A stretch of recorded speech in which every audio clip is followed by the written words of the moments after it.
Nice to meet you too, Senator Chittenden. I just private chatted him. Our paths haven't crossed. It's nice to meet you, sir. Yeah. Okay. You come from Good afternoon, everyone. It's a little after 1. This is February 3rd, and Senate Education is starting its afternoon of work. We're starting out today with Secretary French. Mr. Secretary, it's great to have you with us as usual. Secretary French is going to talk to us a little bit about the governor's proposal for the governor's child care proposal. Everyone likely heard that in the budget address, and he's going to take us through that.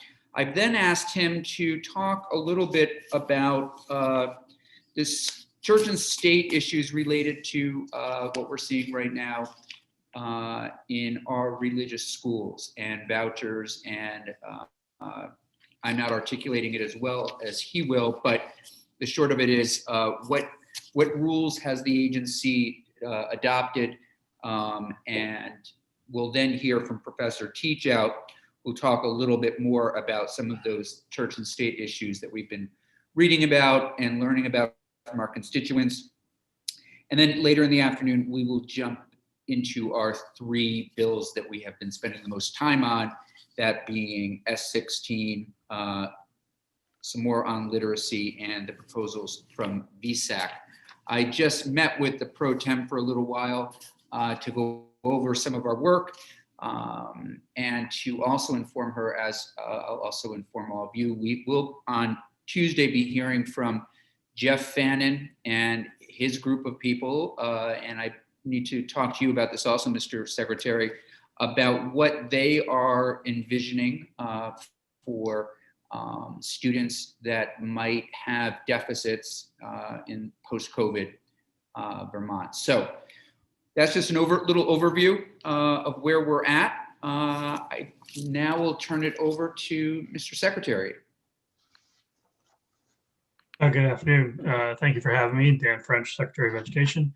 As the chair mentioned, I'll start off speaking a bit about our child care proposal, which is usually entitled Restructure of CDD. And I shared a PowerPoint. Jeannie, I don't know if you have that or not, but we can kind of use that. We prepared this PowerPoint for joint testimony between my, our folks at AOE and my esteemed colleagues at AHS, who are not with me today. So I will do my best to cover that. And then I'll also, French. yes. Secretary, I have made you co-host so you can share whatever documents you'd like. Thank you. Okay, very good. Thank you. And I'll make some comments about church and state issues, which is the subject of active litigation. Very interested in hearing Professor Teachout's observation on that. But I am essentially a named litigant in some of that work, so I'm going to be somewhat confine my comments to some general observations. But I did also share a document with the committee that describes some, I would say, guidance or recommendations of best practice that we put out to school districts.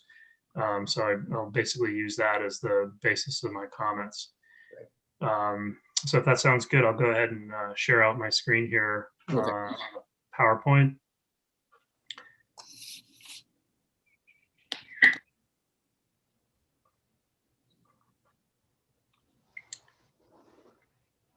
Can you see that okay? No, it's small. Okay. I apologize. One moment.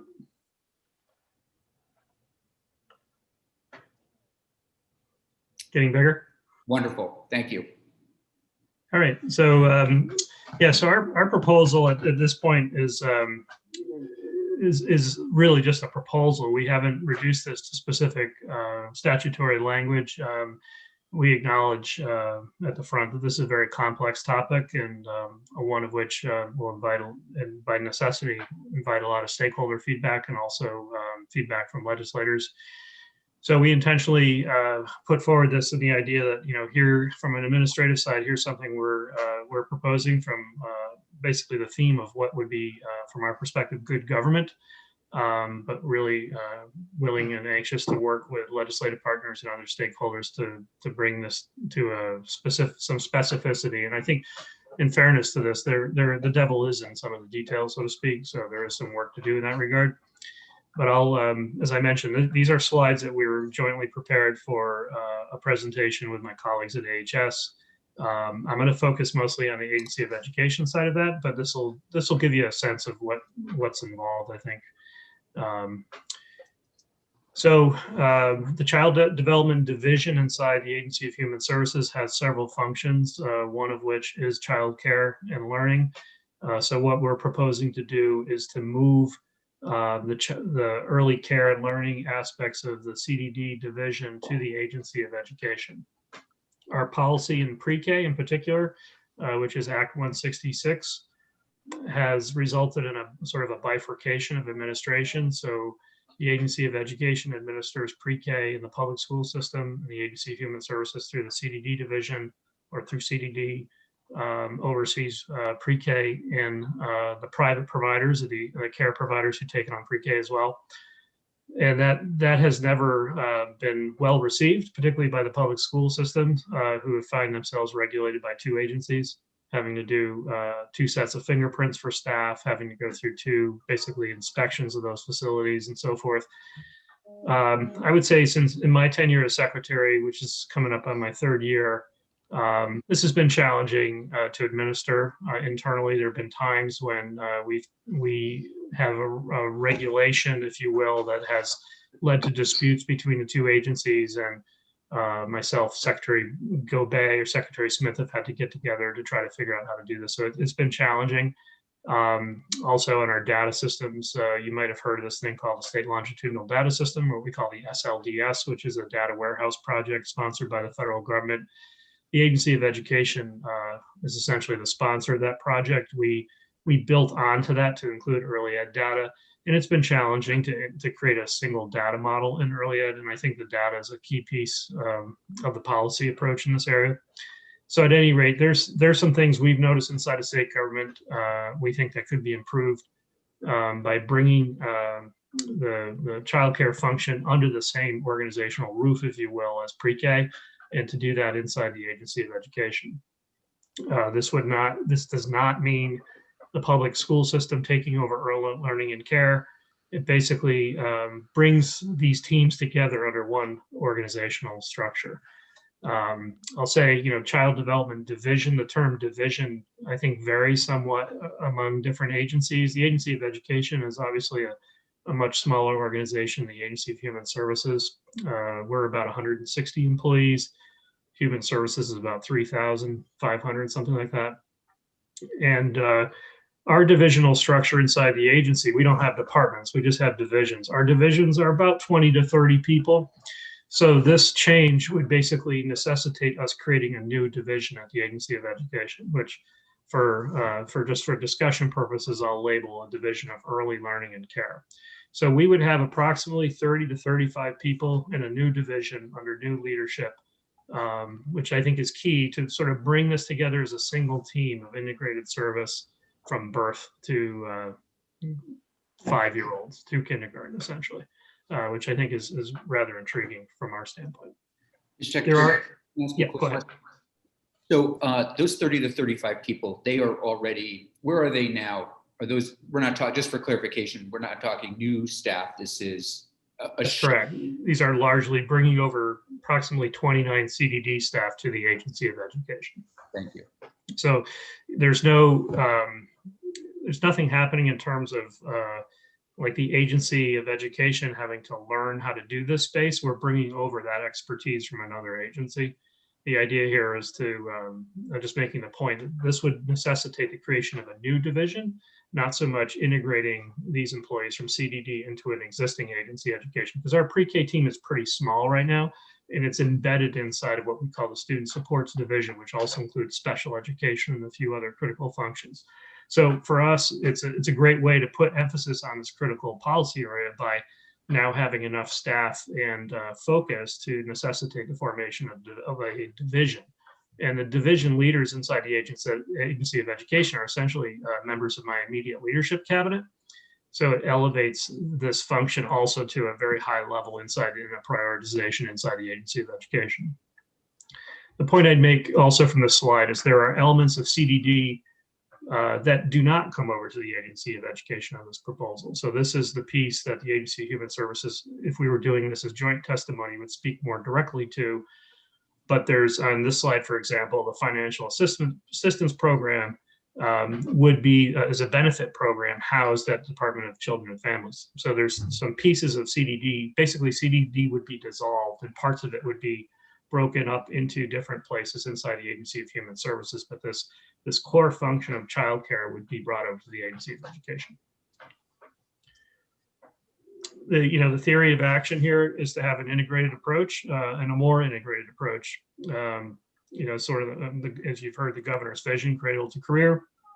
But we also know of all the research we have out there in the education space, there's pretty compelling evidence that suggests that the best investment we can make in the education area is on pre-K, and particularly early learning and care. If we look at very successful education systems in the world, like Finland, their education system is built on a foundation of really birth to 5, making all the investment they make in prenatal care and so forth. So that's part of seen as an integrated investment of social services, of which education is sort of the receiving end of it, if you will. But we think there's, if we get very intentional about this, and not to harp on the Finnish experience, I had the pleasure of going on an education tour of Finland several years ago. But Finland's history is kind of interesting. They basically started to exist as a nation state after World War II for the very first time in their history. And they, their story when they talk about their education system is, basically at that moment in time, they looked around and said, we don't have a lot of natural resources. We have forests. Our biggest resource are our people. We need to invest very strategically in building the best education system in the world. And that's basically what they did very intentionally through like 20 to 30 year period. I would argue Vermont's in a similar place. Arguably, we have wonderful natural resources, but in the era of declining, our demographic challenges that we face, we cannot afford to have any student not get off to a good start. Any individual, any Vermonter not get off to a good start. We need every Vermonter to be able to be successful. So I feel that sort of prioritization that maybe Finland felt as well. So that's sort of the theory of action to do that administratively in state government. There are, once again, from an administrative standpoint, some, I won't say efficiencies, but also some improvements that are going to be gained. I talked about the sort of bifurcation of the administration of Act 166, the pre-K. This would now be brought under one roof.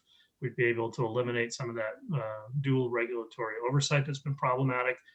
We have federal funding streams. That idea is the Individual Disabilities Education Act, basically special ed law. There's some revenues that come down through that program, Part B, Part C. They're arguably focused on the same issue to help kids get off to a good start, but currently AHS administers Part B, AOE administers Part C, and the handoff between those two things isn't as smooth as it could be if it was administered by one agency. This piece on the integrated benefits is the efficiency to be gained at the DCF side, on the AHS side, by basically now looking at a composite level, the benefits that are administered to families.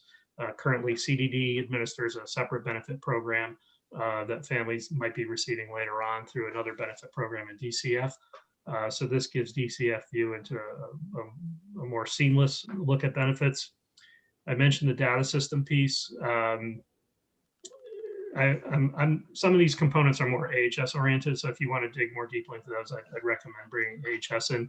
But the theory is that there's some things to be gained administratively. This is disruptive, certainly, but by putting pieces together and under one administrative and leadership team, there's some advantages.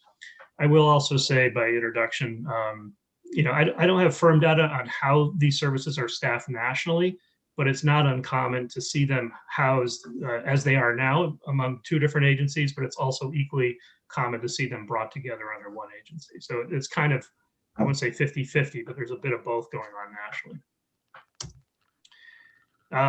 And I mentioned, I can get into the specifics of how the services break down, but generally speaking, childcare would be coming over to the Agency of Education. There's mental health components to CDD that would go to the Department of Mental Health. Aspects, as I mentioned, benefit administration and so forth, that would go to the DCF. I'm going to skip through some of the AHS aspects, but they would make a compelling argument for why early childhood mental health should be integrated into the broader understanding of mental health, not be separate in a separate division inside the Agency of Human Services.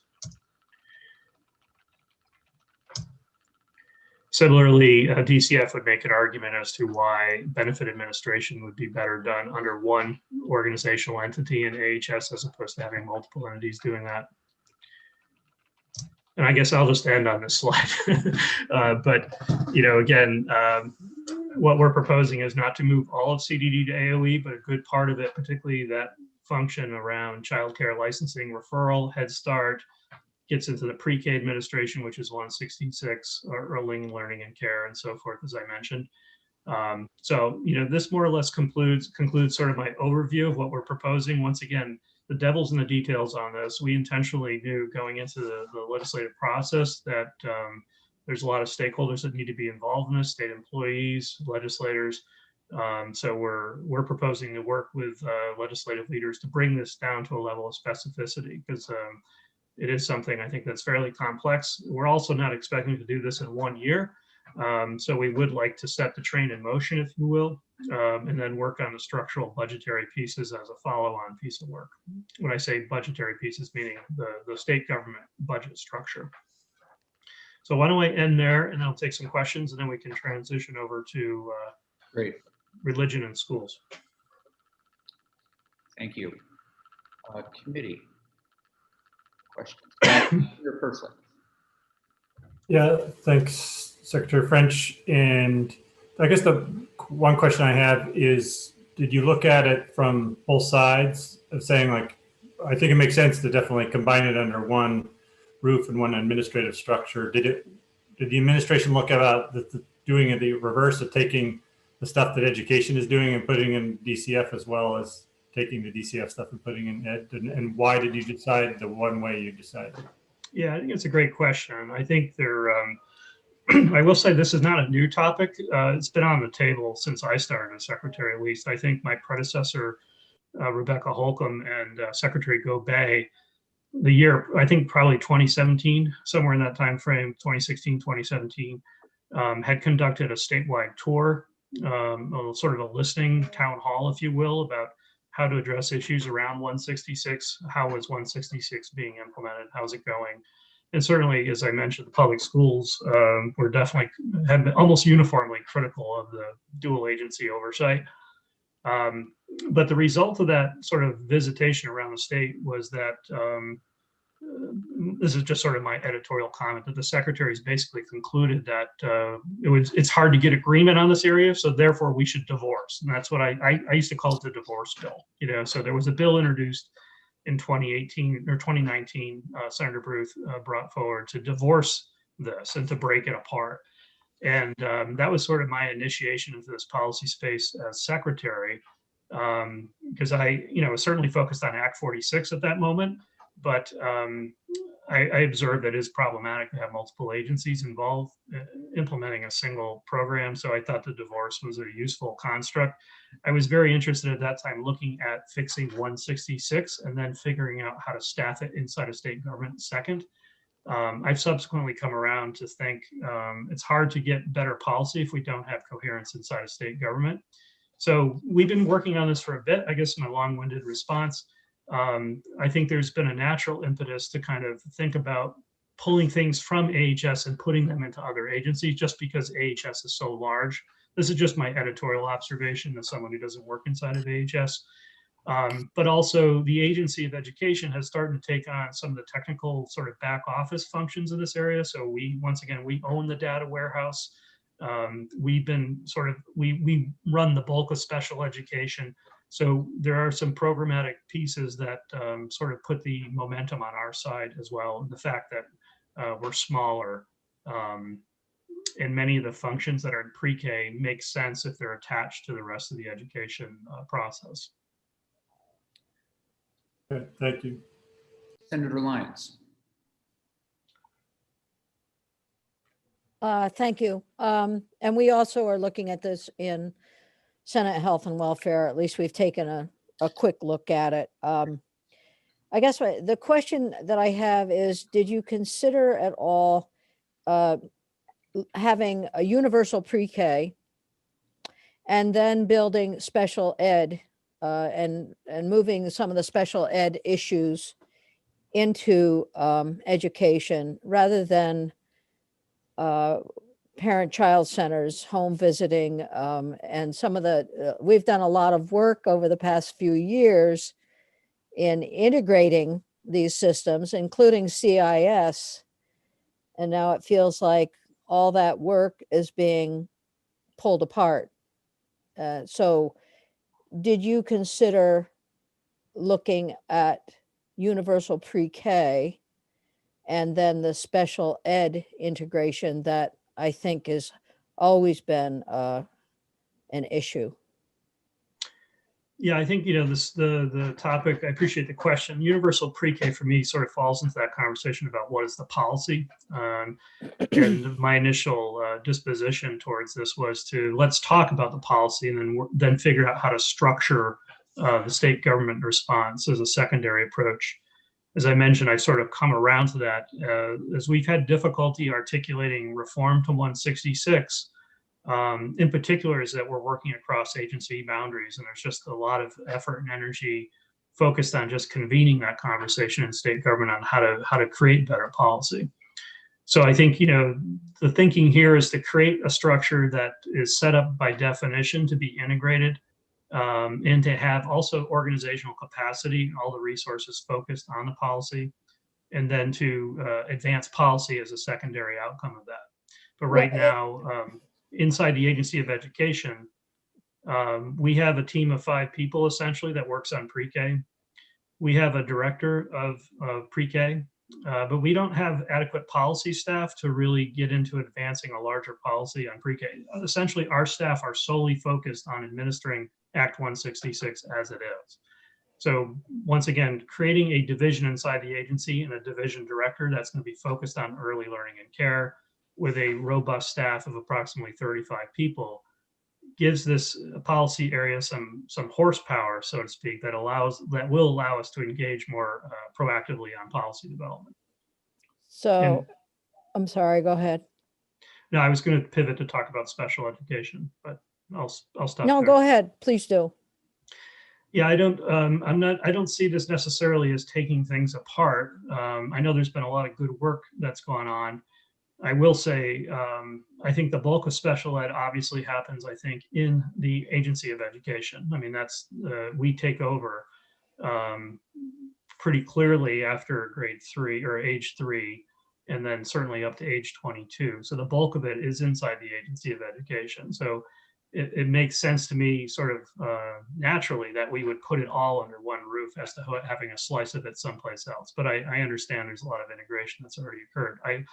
My intention would be to this organizational structure would be a catalyst for further integration, not something that would be disruptive of the work that's already occurred.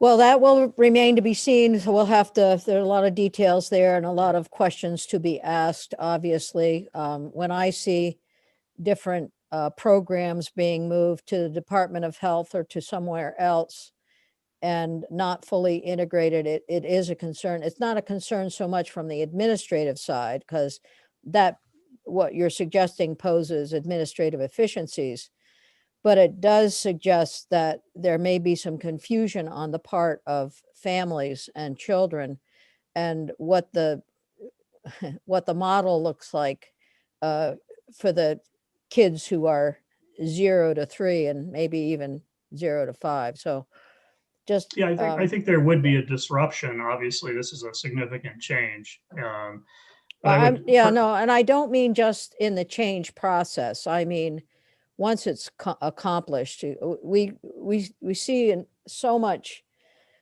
disservice to people sometimes when we try to make administrative efficiencies. And as you were talking about Finland, for example, the amount of resources that are put into the work that Finland does on after school or early childcare is significant. So it seems to me that one consideration might be simply to increase the resources available to your agency to cover the needs that are currently there. I'm getting a feeling that we're going to start spreading ourselves even thinner than we are. Yeah, That's just my initial Yeah, no, I response. think these are great conversation. I would just make the general observation again that there's, from a national perspective, there's no right way to do this, so there's no one way that everyone's realized is the best way. And all states are administering Idea B, Idea C, special education, and so forth. Virtually all states have some commitment to pre-K. So there's no one right model. I think what we're talking about is what's the best potential model for us as a state. And I think we do have to be cognizant of the resources we do have based on the scale at which we operate, which is, from the public education system, 75,000 students. So we have to keep that in mind. I think it's a conversation that we should have a focused conversation about. I agree that Finland's also, from a financial point, put the prioritization on making the investments, but they also have straightened out a lot of their infrastructure. It's essentially a seamless integration from their perspective on doing that. So the two go hand in hand from my perspective. It's not just a question of putting resources. And I couldn't honestly guarantee to you, if you were to give me additional resources in this regard, I couldn't guarantee you that we'd have the policy outcomes that you desired, because there's a lot of internal, I would say, tension between the apparatus and how these services get delivered. So I think it's got a lot of potential if we try to put these together under one roof. Senator Lyons, did you have a follow-up? No, I'm Okay. I'm good. Thank you. Okay. Senator Hooker. Thank you. And thank you, Secretary French. When you talk about 75,000 students, that includes what ages? From 0? That's K through 12 students in our public education system. How many children are we servicing from 0 to 3? I don't have a solid handle on those numbers because it's not an area I have direct oversight over. AHS would have that. Yes, absolutely. Okay, thank you. Any other questions?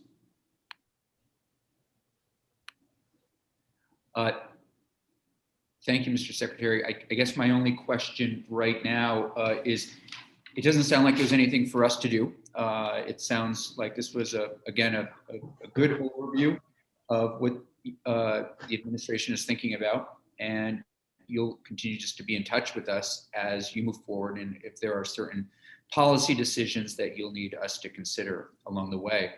Yeah. Is that accurate? Yeah, no, I appreciate the opportunity to come and give an overview.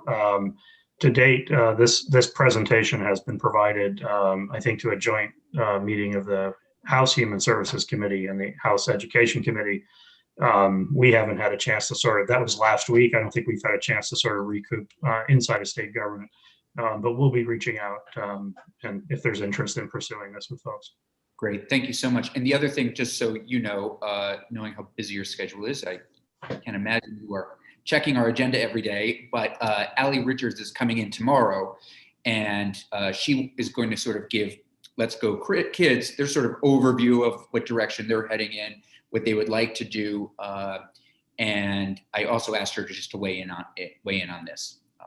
So. Yeah, we've had a great conversation on it. I mean, they're to their credit, they've put together a very solid plan, which I appreciate.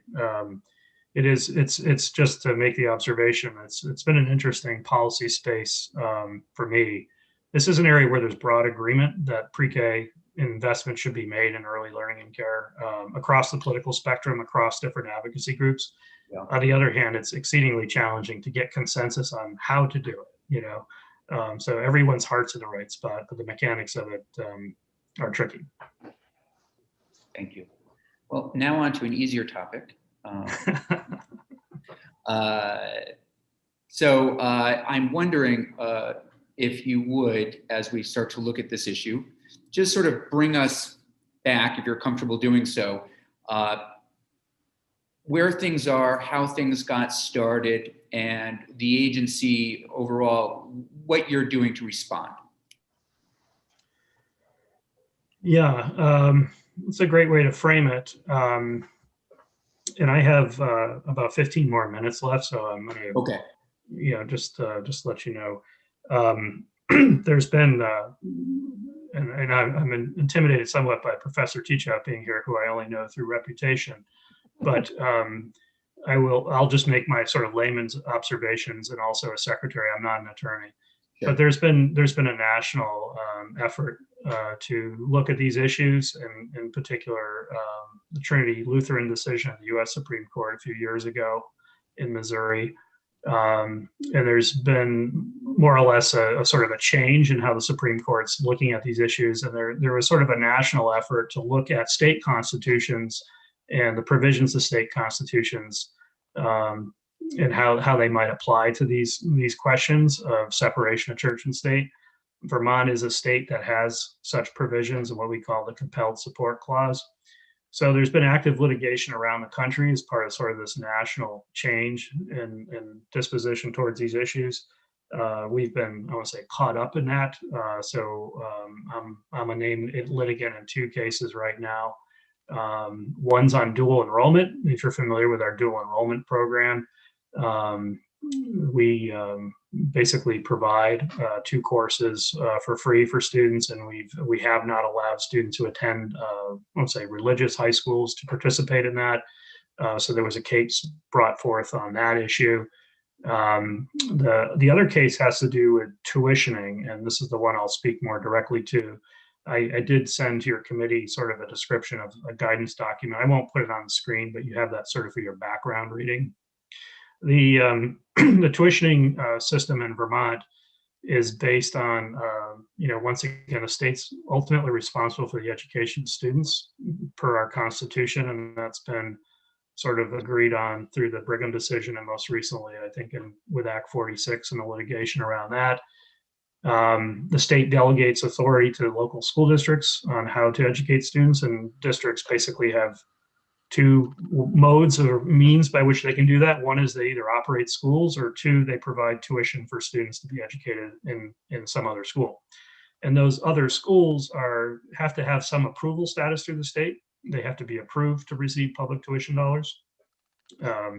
So we get into this status argument, how are these schools approved or not? We've had some litigation in Vermont, starting with the Manchester decision, and then more recently in the Chittenden decision, which I still think is 1999, but still fairly recent.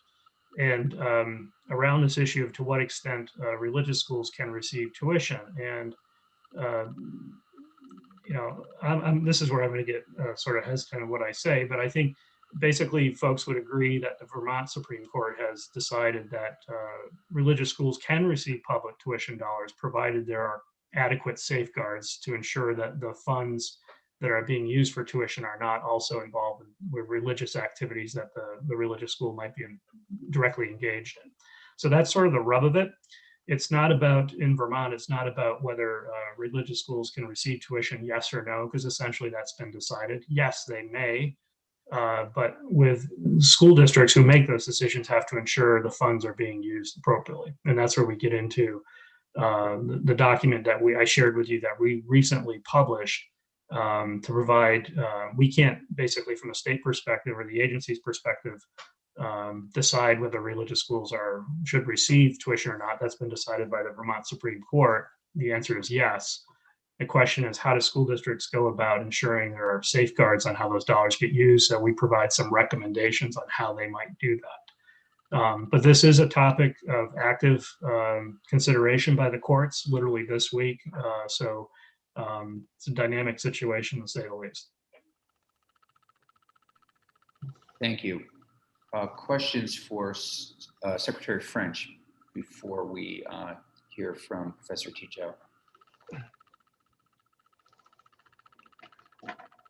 Thank you, Mr. Secretary. Thanks for coming in.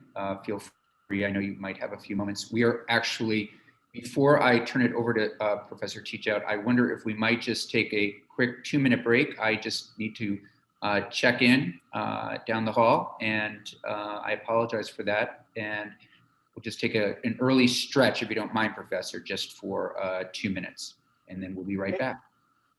Thank you. Take your time. Okay. I'll see if I can pull up a document.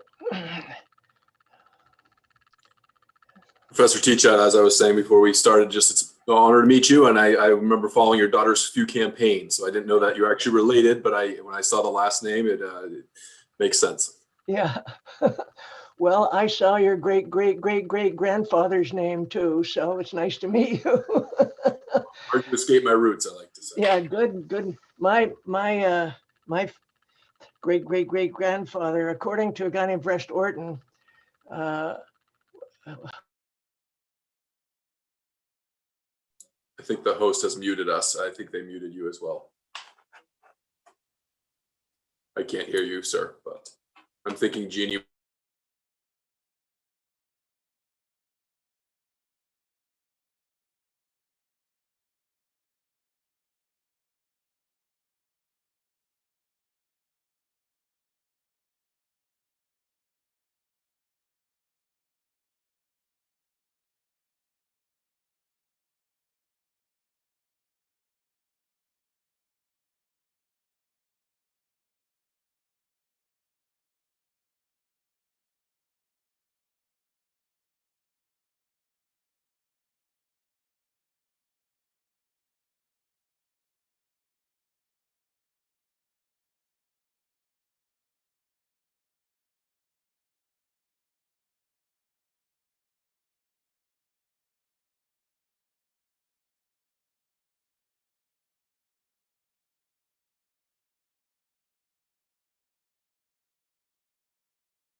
there. Okay, I'm having, Mr. Chair, I'm having a little difficulty figuring out how to share a document on the screen. I wonder if Jeannie could help me locate it so I can share it. Sure. It would be on your computer. If you can't share it from your computer, let me know. Okay, let me see what I can find. How do I find it on my computer? Professor Teachout, is it something that you emailed to us? Yeah, Okay, if you'd prefer, we're happy to pull it up on our iPads. We okay, have. why don't we try that? In the meantime, let me just give it one more shot. Okay, sure. Yeah. Mhm. No. No, that's not it.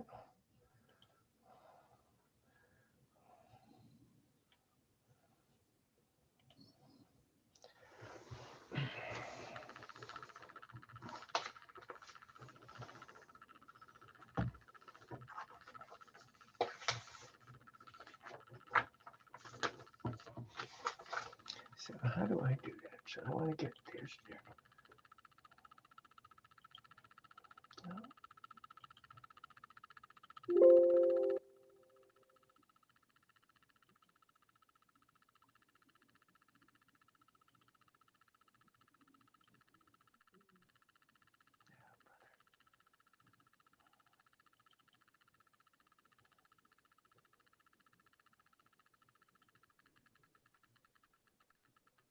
So is that what you were hoping for? I'm trying to, I think I've got it coming, Mr. Chair. Here we, no, that's just the appendix, unfortunately. So shall we go without it, which the problem is now I have to find my own testimony. I'll be right with you. I Okay. apologize.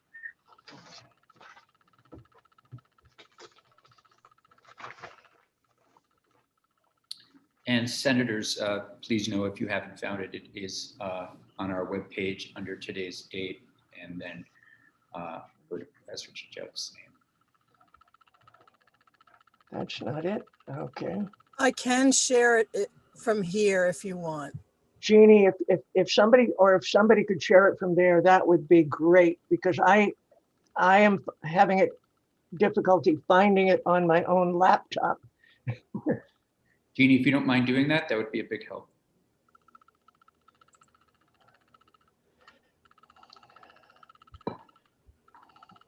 There we go. Is that visible now? It is. I'm just going to ask Jeannie to enlarge it. Enlarge it, please.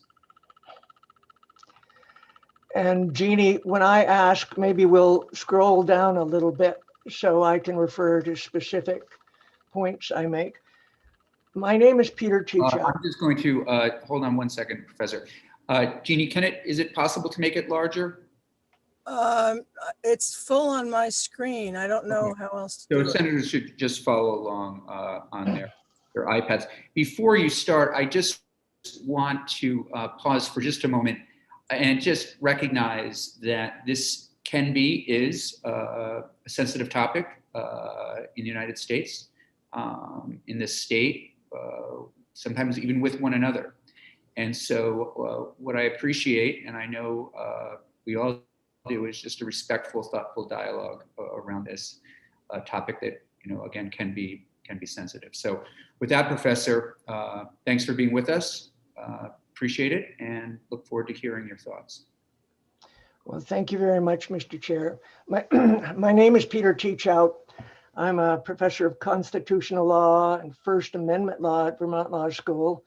And my areas of interest are United States and Vermont constitutional law and history. I've published a number of articles in those fields, although not in this specific field. And I've testified before other committees and Senate Education Committee on previous occasions on other issues involving constitutional dimensions of legislation being considered by various committees up there. I hope in my testimony today, which I'm going to try to keep as brief as possible, I can be helpful. I'm going to share with you just a few ideas. I want to apologize in advance for my written testimony. It's a rush job, but I thought it'd be more helpful to have something in writing than nothing at all in writing to refer to. So I'm going to share with you my own suggestions, my views, but I'm very much open to question and criticism and pushback because this is an area that is a potential landmine in terms of constitutional issues. My whole effort, by the way, I was born and raised in Vermont, went to the Union School in Montpelier and Montpelier High School, and very much bring to, I guess, the teaching and thinking about constitutional law, what I would call a Vermont sensibility. So my instinct here, just to give you a little perspective, is to see is there some way to bring Vermont's tuition reimbursement policy, which Secretary of French just described, into compliance with the US Supreme Court's decision in the Espinoza case without violating the compelled support clause in Article 3 of Chapter 1 of the Vermont Constitution. I have, in preparation and in other earlier discussions, I've read District Court Judge Rice's decision that was handed down on January 7th in AH versus French. I read the emergency injunction that was issued by Circuit Judge Menashe in that same case just a couple weeks ago on January 22nd. I am familiar with the best practices memorandum that Secretary French referred to that was issued by the Agency of Education on January 15th. And I have to say I'm impressed by that document and generally agree with the approach recommended there, with a couple of concerns about practical implementation with respect to the recommendations. So consistent with that background, and just as a sensible stopgap measure, this is my suggestion. I suggest that school districts that are subject to the emergency injunction that was issued by the Circuit Court adopt and announce the following policy. Here it is. It's the policy of this school district to authorize payment of monthly requests for reimbursement of tuition from all independent schools, regardless of religious status or affiliation, upon receipt of certification that none of the tuition for which reimbursement is requested has been or will be used to support religious instruction, worship, other religious activity, or the propagation of religious views. Now, Jeannie, could you scroll down just a little bit at this point? Okay, there we go. Okay. I want to stress that if this policy were to be adopted by school districts, it should apply to requests for tuition reimbursement from all participating independent schools and not just those that somehow have religious affiliations. It's really important that it be applied neutrally and equally and uniformly across the board. So this is a pretty simple, as I would call it, Vermont solution, but I think it does the work at least as a stopgap measure. So why does it do so? It's in compliance with Judge Rice's decision in the AH versus French case and with Judge Menashe's emergency injunction, since there would no longer be discrimination, quote, based solely on religious status. It would be consistent with the US Supreme Court's ruling in the Espinoza case for the same reason. Chief Justice Roberts, throughout the majority opinion in that case, says the problem in this case that we are dealing with is discrimination against religious institutions or religious persons based simply or solely on religious status. We do not decide whether or not there can be some restrictions on the religious use of government aid or money. We're just not deciding that. So this proposal also is consistent with the court's approval in earlier cases of the use by government of what I call the certification mechanism. Notice it's pretty simple. You're entitled to tuition upon certification that none of the tuition that you're requesting has been or will be used for religious purposes. And I'm going to elaborate on that in just a moment. But this is an approach that has been approved by the courts in earlier cases. There's an Agostini case involving special education in religious schools, and Mitchell versus Helms, which involved providing educational materials and equipment to both non-religious and religious schools. As those cases demonstrate, it's a simple and practical and workable approach. And then next paragraph, most importantly for school districts in Vermont, it's consistent with the compelled support clause in Article 3 of Chapter 1 of the Vermont Constitution and the Vermont Supreme Court's decision in the Chittenden case. It provides, the court has said, a constitutionally sufficient safeguard to ensure that Vermont taxpayer dollars will not be used to support religious instruction or worship or the propagation of religious views with which taxpayers may fundamentally disagree. So in the appendix to my written testimony, I have laid out the basic history, background, original understanding of Article 3 in the Vermont Constitution, and in particular, the original understanding of the compelled support clause. And I think if you're interested in history, you will find it very interesting. It's also relevant, I think, to what we're dealing with here. What I'd like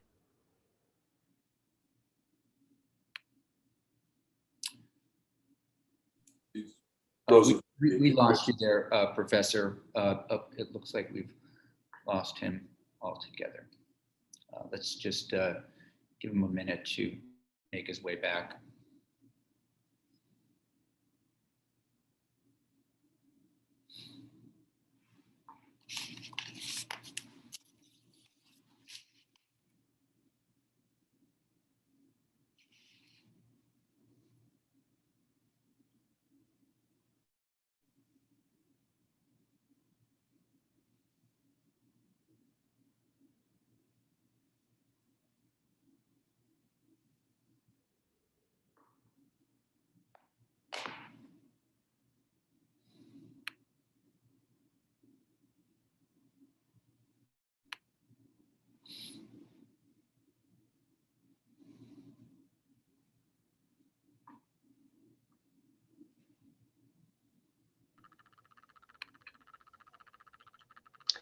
There you are. There, I'm sorry, think I Okay. got cut off momentarily. I don't know where I got cut off, but it's not terribly important. I think you can get a sense of where I'm going. I suggested sort of a very simple approach to dealing with this problem, at least in the short term.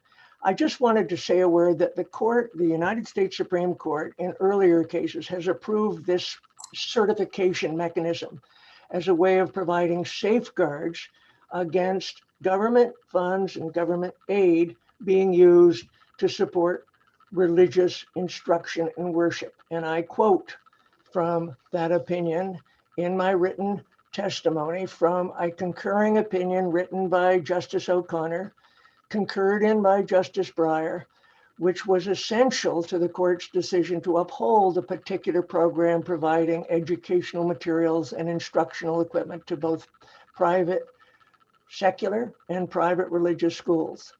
And in that quotation, Justice O'Connor writes, the safeguards employed by the program are, quote, constitutionally sufficient. And what they did is both the federal government required that the aid provided not be used for religious worship or purposes or instruction, and the states required signed assurance that the government aid would not be used for religious purposes or instruction. I think they put it the other way around, would only be used for secular uses and purposes, but with the same thrust. So that mechanism is available. It has been approved in other cases. It kind of does the work and does it in a very simple and straightforward and practical way. I want to make just one other general point, other than providing you with that historical material about Article 3, where it came from, the original understanding of what it meant. And that is to say that one of the key differences between the Montana constitutional provision, which was challenged in the Espinoza case, and the compelled support clause in the Vermont Constitution, is the Montana provision was based on, replicated what was called a Blaine Amendment. Blaine Amendment never adopted at the federal level, but lots of states adopted sort of mini Blaine amendments. And the problem with those provisions, the court said, is they were intended quite specifically to discriminate against Catholics. The Vermont compelled support clause had no such purpose, was adopted at a very different point in time. Its purpose was really to protect what back then the Council of Censors called the right of conscience. That is the right that each of us have to be sure that our taxpayer monies will not be used to support the propagation of religious views with which we fundamentally disagree. Now, I think the committee may have seen a very helpful PowerPoint developed by Jim Damaris for the Legislative Council. That gets into the weeds a lot more than I do here, but I just wanted to share with the committee, hey, look, it's really important right at this point in time for the local school districts that are affected to make clear that their policy now is not to discriminate based with respect to tuition reimbursement, with respect to the religious status of the school that's requesting reimbursement, but still at the same time ensure that in doing so, you don't violate the compelled support clause of the Vermont Constitution by providing taxpayer support for the purpose of religious instruction and worship. So that's the basic thrust of my testimony at this point. There are lots of complications, but that is the basic thrust of what I would like to. If I may, I just want to, before we start questions, I just want to back up just so everyone knows where we're at. This, again, we're talking about tuitioning districts. Is that accurate? Districts that are tuitioning, that have the ability to tuition out. I believe, Can I respond to that? Please, yes. Yeah, so for the record, Jim Damaris, Council, that is true that this would apply to tuition districts. However, operating districts on a one-off basis can approve a student to be tuitioned out of the operating district to another school. So it also could apply there as well. It would apply where, Jim? So if for tuition districts for sure, a school that operates, for example, a high school, if the parent of that high school student says, hey, the school doesn't offer programs that I want my child to have, Okay. it's offered over there at this other school, then the school district can tuition out that one student to the other school. So Okay. it can apply to operating districts as well as to tuition districts, but in the main, it's around tuition districts. So related, so that's helpful. I'm wondering if you would start by helping us, how would you define religious purposes? In other words, you know, if you think about how one teaches science, what they teach, what an afternoon after school program might involve, teach, and support, how would you define that? Well, that is a problem, and I want to recognize it is a problem. Under my approach, you would leave it up to the school, the independent school, in this case, either a religious school or not a school, to simply say, we're not using this money for, we could change that language from religious purpose, for purposes of religious instruction or worship, or for the propagation of religious views. So you could get rid of the word purpose, except saying for purposes of. And then under the certification process, it's not great, but it's very simple. You would leave it to the independent school to certify. We're not using your tuition money for purposes of religious instruction, worship, or the propagation of religious views. That requires a certain amount of trust that, Sure. that schools will be operating in good faith. But all I can say is in Mitchell versus Helms, the court found that that was a sufficient safeguard against abuse. Now, if abuse comes to the attention of the public or the authorities or the school district, I think maybe we ought to build in somewhere into the system some grounds for saying you were going to lose your status as an approved school. But that's sort of secondary to the basic approach. Let me, if I could just allow. Sorry to interrupt, but I do know others have questions, and I just want to sort of get some of those out there. Senator Chittenden, you had your hand up? You do not. Senator Hooker. I think this is pretty basic and maybe it doesn't even apply, but are those schools that are receiving funds required to have separate accounts for that money so that it can be assured that the money's not being used for religious purposes? That's a really good question. The answer is right now, no, because they have been automatically denied until now their ability to apply for tuition reimbursement simply because of their religious status. So we're moving into another world. Now, the best practices document that was promulgated by the Agency of Education suggests there might be three sort of categories of schools that would be applying for tuition. There are schools that would say, we don't use tuition money for religious instruction or worship at all. Or two, to the extent we have components of religious instruction and worship at our school, those programs are completely separate from the basic secular program. I don't know if that's true for any school, but that at least would be a second category. The problematic category is the third one, where you say, well, okay, and this is your question, Senator Hooker. How do you, as a sort of an accounting matter, separate out those components that involve religious instruction or worship, especially at a school that promotes itself as, how can I put it, being pervasively religious? throughout the entire program. That is our entire, and in some ways, that's the attraction of the school, because sort of the entire program involves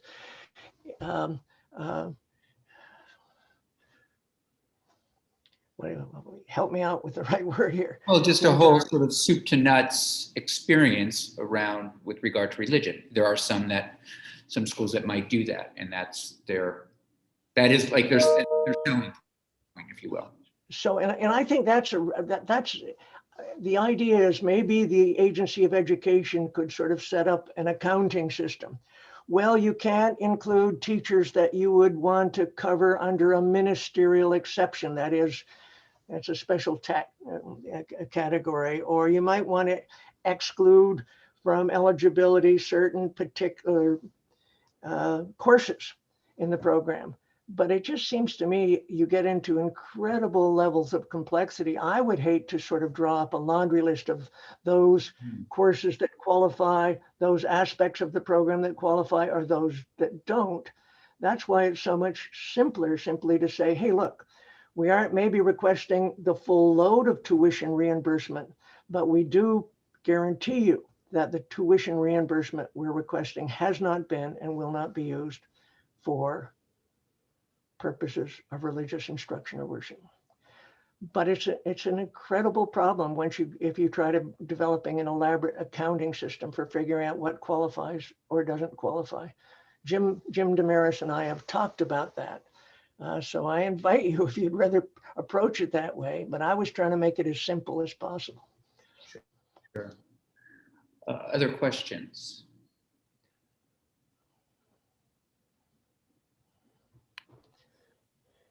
Senator Lyons.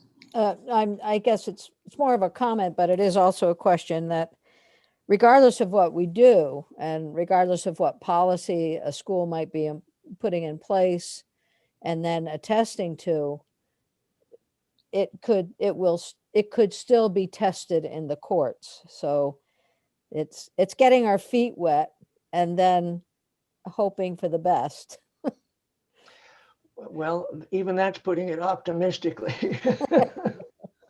Look, I said what's really important, because of the court injunction that is hanging over those school districts' heads right now, that the school districts make it clear that we're no longer going to deny you tuition reimbursement solely because of the religious status.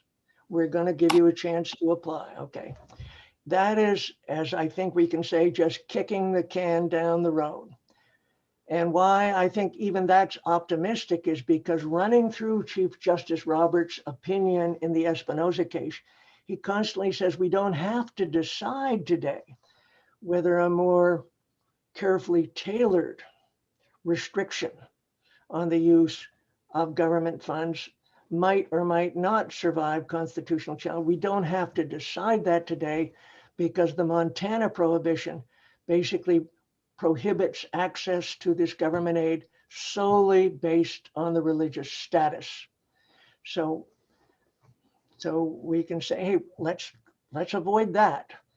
The court doesn't say anything, however, definitively. What if the prohibition really is simply, we can't provide you with tuition funds if those tuition funds are going to support religious instruction or worship? Now, we have to deal in Vermont with the fact the Vermont Constitution prohibits the use of government funds for purposes of religious instruction and worship. That's the Chittenden decision by the court back in the late 90s. So it's sort of like we're trying to sail between the Scylla of violating the federal constitution and the Charybdis of violating the Vermont Constitution. And the way to do that, at least as a stopgap measure, is to simply say, hey, look, you're eligible. You just certified that you're not going to use those funds for purposes of religious instruction and worship, and we'll provide those funds on the same terms we do to any independent school. Constitutionally okay, practically simple, but it's going to be challenged. Senator Chittenden. So I'm concerned that my question might be entirely germane to this discussion, but it's in the ballpark, and it has to do with something we've taken testimony on, which is the notion of these tuitions for university programs and direct versus indirect support. I don't know if that's falling squarely here, but I think Chair Campion made a point that if a religious school is going to offset its curriculum and not offer, say, advanced math, thus benefiting by not having to stand that program up, and then use the program that the state offers to allow those students to attend the University of Vermont using state dollars through that tuition thing. Is that not part of this broader discussion about religiousness? And if it is, I'd love to know what constitutes direct support and what is indirect support that we might need to be aware of or condition on certification process.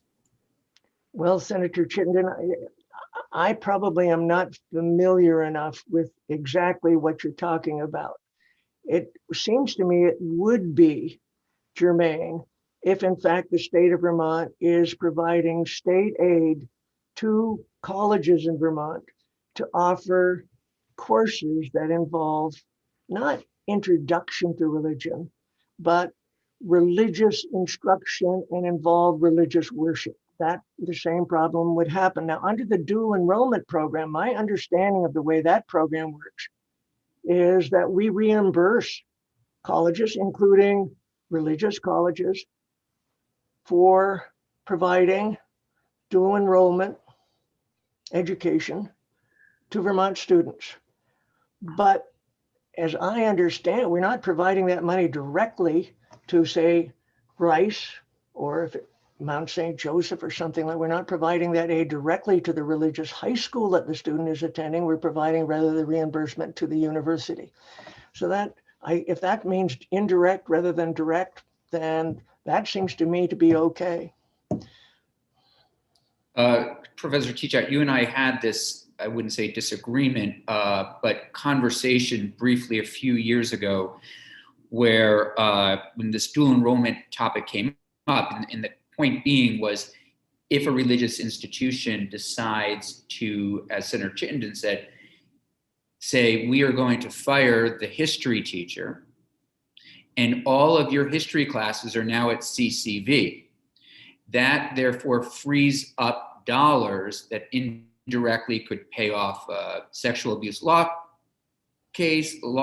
It could, these dollars could now be free to, support the minister, all those kinds of things. And I think what you said to me at the time was it needs to happen in order for that kind of to be figured out, if you will. So I remember that conversation, Senator Campion. The explanation is there are two kinds of diversion that we worry about.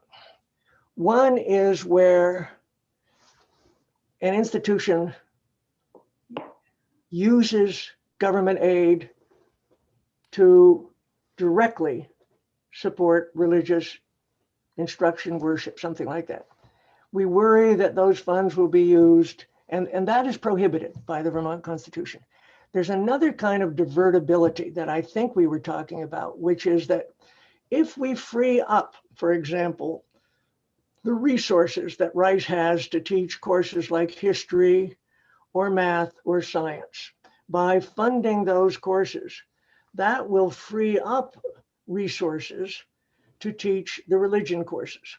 And all I can say is the court has addressed that second kind of divertibility, where the actual money is going to secular subjects, but that frees up the resources of the religious institution to devote them to religious instruction.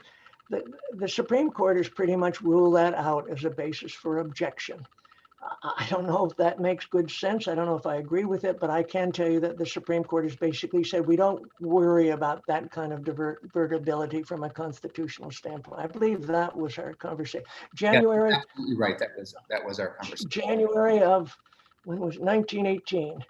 Testimony on our dual conversation was more recent than that. It could be. It could be. Okay. Professor, So, I'm wondering, what are the chances of, 5 years from now, we are having lawsuits around my child was not taught what might be settled science in the United States as it relates to evolution. My child was subjected to anti-LGBTQ posters in schools, into schools that were funding with public dollars. My child, there's a club or activity that is most people would consider to be religious, and my tax dollars are supporting that, and I have concerns. I mean, it sounds to me that we no longer have what I grew up with in a way, having had a grandfather that was a judge and talking about this, there was a kind of a dark line there with separation of church and state. It seems like this gray area is it could cause additional court cases. Absolutely. I can't remember. I think it might have been Secretary French who said that the Supreme Court seems to have been moving the goalpost in this area, increasingly in the direction of saying anytime you discriminate with respect to the provision of government benefits, even with respect to the use of those benefits against religious uses or on the basis of religious status, that's going to violate the free exercise clause of the Constitution. So the goalpost is moving. But your question, Senator Campion, raised another point that I would like to make with the committee. That is, if you read the best practices recommendation of the Agency of Education, they don't just focus entirely on, religious purposes or not religious. They also say that to be approved, you need to comply fully with Vermont's anti-discrimination laws, for example. I think it's extremely important. Yeah, good point. I mean, I think two things are important. One, that we have a uniform state policy. What I've suggested is, hey, look, let's just let those districts that are under the gun make a policy statement. But we need a uniform policy, and the uniform policy ought to include generally the requirements for being an approved independent school. And that includes full compliance, for example, with the state's anti-discrimination laws. And at least at this point, unless you want to violate the compelled support clause in the Vermont Constitution, a certification requirement that you're not going to use those funds for purposes of religious instruction or worship. So yeah. Other questions? Senator Hooker. Thank you. Professor Teachout, I want to go back to the concept of, the curriculum, say, at a school that is permeated by the beliefs of a certain religion. Would that disqualify a school from getting tuition if their mission statement stated that their instruction and their existence was steeped in a particular religion? Well, I'm going to give you a double answer to that, Senator Hooker. In the Chittenden School District case, Justice Dooley, writing for the majority, said, hey, look, we've never completely prohibited government aid to religious independent schools. We have approved providing them with books. We have approved providing them with transportation, public transportation. So the part of the answer is that school districts could still, without any trouble at all, still be entitled to receive that kind of government support if it took those forms. But I think a school that had a pervasively religious mission with religion pervading every aspect of the instructional program simply could not certify that the tuition money was not going to be used for purposes of religious instruction and worship. They simply couldn't do the certification. Now, I'm representing the plaintiffs in this case. I'd challenge that. That violates the free exercise clause, but it doesn't violate the free exercise clause at this point. So we're trying to buy a little bit of time until we can figure. I want to make one, excuse me, I'm for interrupting myself. I want to make one other point. If the court were to find that even prohibiting government aid for purposes of providing religious instruction and worship violated the free exercise clause, that would trigger something called a strict scrutiny standard of review. Vermont Constitution has in this compelled support clause a constitutional right that is probably as important as the right of free exercise. In some ways, it's just another way of saying that it's the right of conscience, the right not to be required to support the propagation of religious views with which you fundamentally disagree. If you read that historical appendix in my testimony, you will see that the Council of Censors, way back in the early 1800s, very much concerned with the problem of requiring people to support with their tax dollars the propagation of religious views with which they fundamentally disagreed. That's why we haven't had taxpayer support of public school education since that time. Do you have a follow-up, Senator? Mr. Desmarais.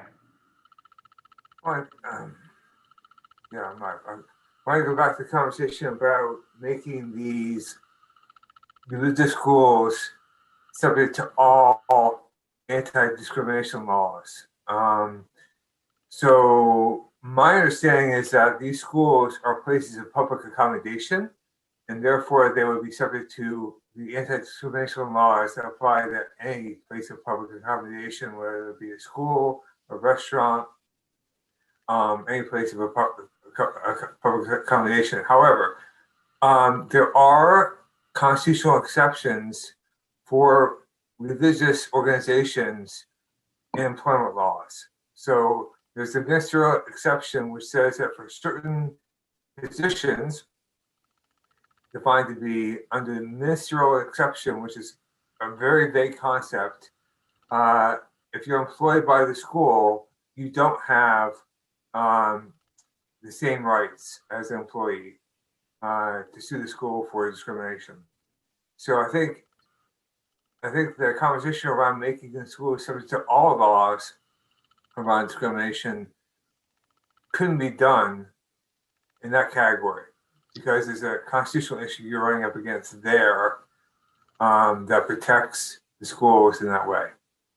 So Jim, you're absolutely right. For example, a school whose religious views were opposed to same-sex marriage can fire a teacher if they find out the teacher, in fact, has got a same-sex marriage because it conflicts, at least if it's a teacher who is responsible in part for teaching some course that involves perpetuation of the faith, whatever you put. They can fire them, not covered by anti-discrimination law. But you tell the independent school, you want to be free from application of the state's anti-discrimination laws, you're perfectly free to do that. But the consequence is you're no longer going to be an approved school for purposes of our tuition reimbursement program. What about that? I just wonder whether that would be a different form of discrimination based on status. Yeah. Right? Well, yeah. Anyway, that would be one approach, at least in the short term, likely to be challenged. But you would simply say you can choose if you don't want to comply with our state's anti-discrimination laws, then you no longer are eligible for applying for tuition reimbursement as one of the state's approved schools. I don't know why the approval system, in fact, doesn't build that in, but the reason might be because that would be contrary to the ministerial exception. Well, jurisprudence. So we're trying to do the best. You can figure out how else to do it. I have suggested one way to respond, at least in the short term. There are no guarantees, first of all, that it won't be challenged, and two, that the court won't eventually strike down that approach. But at least at the present time, it would be perfectly consistent with both Supreme Court jurisprudence and Vermont state constitutional jurisprudence. So has the case been appealed? I'm sorry for not knowing this. Has the case been appealed? Which the French case? The French case. Yeah, there was a decision by Judge Rice, Federal District Court Judge Rice on January 7th. Right, no, I understand, but has it been? It wasn't appeal, it was appealed on an emergency basis. And one circuit court judge Yeah, issued an emergency injunction. right. My understanding was either this week or next week, there might be a panel of circuit judges that would look at the same question. But even then, the injunction simply says you've got to stop discriminating on the basis of religious status. That's all it says. It doesn't say anything that it doesn't say you can't stop limiting the use of funds if those funds are going to be used for religious instruction purposes. Okay. Other questions? So, please, if people didn't realize, you are now qualified to get 1 credit in constitutional law. Forward the document to me and I'll sign it. Professor Teachout, thank you very much. Very helpful as usual. Well, thank you for the opportunity. I feel that we kind of rushed a little bit and there's a lot that needs to be thought over, but I appreciate the opportunity. And if I can be of any help in the future, just let me know, okay? Absolutely. It was terrific and again, very helpful. And we're glad and grateful that you're on the other line to help us navigate these kinds of issues. So, and Professor, how are you related to Sarah Teachout? Second cousin once removed. Ah, okay. We're all related. Sure, Oh, sure. before I leave, Senator Chittenden and I were getting into a tete-a-tete over who had more ancient roots in Vermont.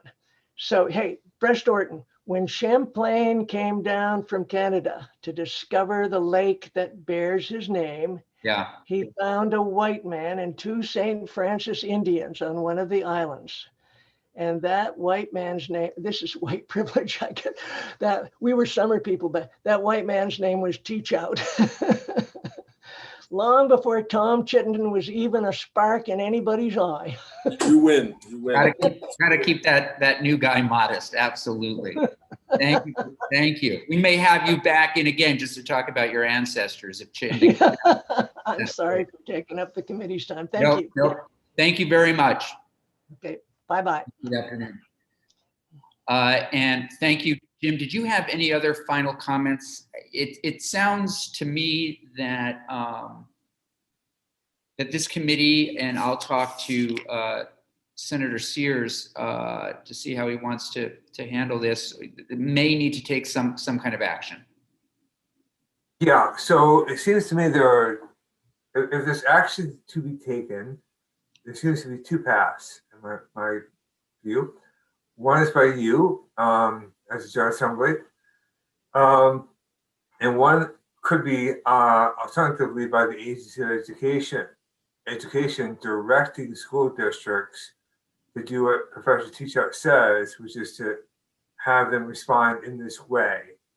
Because it's really, you don't have to take action because it's really the school district that needs to respond and make it clear that they will pay tuition if they get a certification. You could direct that, or the agency could direct that. So I think there are 2 paths. So we could direct the agency, or the agency could just take it up on their own. Yeah. Or we would need to act. You could act directly and say, you could direct the agency, you could direct school districts directly. You could do either, or you could just ask the agency to direct school districts. Committee thoughts, and Jim, before we sort of discuss this for just a few minutes, is there a way, I mean, basically we're getting at this, we're reaching the same goal. This committee having the agency direct it would allow them and their expertise to work on it. And then, I mean, basically through rulemaking, correct? Well, yeah, it depends how far you go, because if you do the certification alone, I think you could just direct the agency you could actually direct the school districts. You have to go to the agency, just direct school districts to require the certification. Yeah. But if you wanted to do that in combination with saying that the schools have to comply with all discrimination laws, then I think you have to take action to direct the in statute for the agency to update its approval regs for independent schools to include that as a requirement. So they have regulations already around approved independent schools. I haven't reviewed them for this, but I think they might have to add a condition that the school agrees to be approved that will comply with all anti-discrimination laws. All anti-discrimination laws. Yeah. Yeah. So it depends which way you want to go. On that point, though, on if you want to go there, it will be challenged for sure. I think in court. If you want to take the safest approach in terms of something that will be more robust in court, I think you just do the certification and just leave it there. If you want to go further and require them to comply with the anti-discrimination laws, that's going to raise a separate constitutional issue that is challengeable. So it's a choice to be made there. And those, if we were to move forward with the anti-discrimination law piece, would that be done by the state board? That would be done, either you could direct the state board or you could do it directly yourselves. Right, okay. Okay. Anybody have thoughts or preferences at this point? I think there might be, we may need to take a little more testimony. Senator Perchlik? I guess my first question would be what the agency is thinking of doing, because if they are going to do it, then we don't need to do it. And if we're happy with the direction, if they say, yeah, this is the way we're gonna require this certification of all the schools, then that's kind of a done deal. I like the idea of requiring all schools follow the non-discrimination laws. We'll certainly have the agency back in to get a sense of what they're going to do. Others looking at both these paths, are people wanting to do the certification only or both? Senator Lyons, I'm sorry, I didn't see. So my question is a step back to, it's for Jim. Do you think that not having legislative action and legislative intent, or a new request of AOE legislatively, or perhaps through resolution or letter, do you think that does that in any way build a stronger case going forward, or just having that's the question, I guess, for me. I'm not sure if I can answer that question. It's a very good question. I'm looking at the record before the courts who issued judgment so far. And the factual record they've seen is that school districts and the AOE has been saying, we can't give you public tuition because you are a religious school. So despite the use thing, the statements may have been about status. And that's what's killed them in court. So is it stronger to come from the agency or from the state? I think as long as there's evidence on record that it's based on use, not status, that's a really good thing. Whether it's more powerful coming from the state or the agency, I'm not sure. I imagine the state's got a bit more power behind it, so maybe that would be a better way of approaching it, but I can't guarantee that. I'm not sure.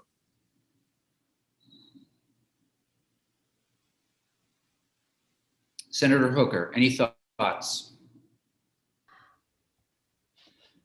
And feel free to say no, because I know. Well, I did have a thought about when Jim, you said that if we did more than the certification, it would open us up to more lawsuits, more vulnerability. Can you just explain that? I guess. I mean, Sure. I'm looking first at Senator Perchlik's thoughts that he'd like to have the anti-discrimination language in there. And then I was thinking of Professor Teachout's thoughts about putting some kind of teeth into this certification with some kind of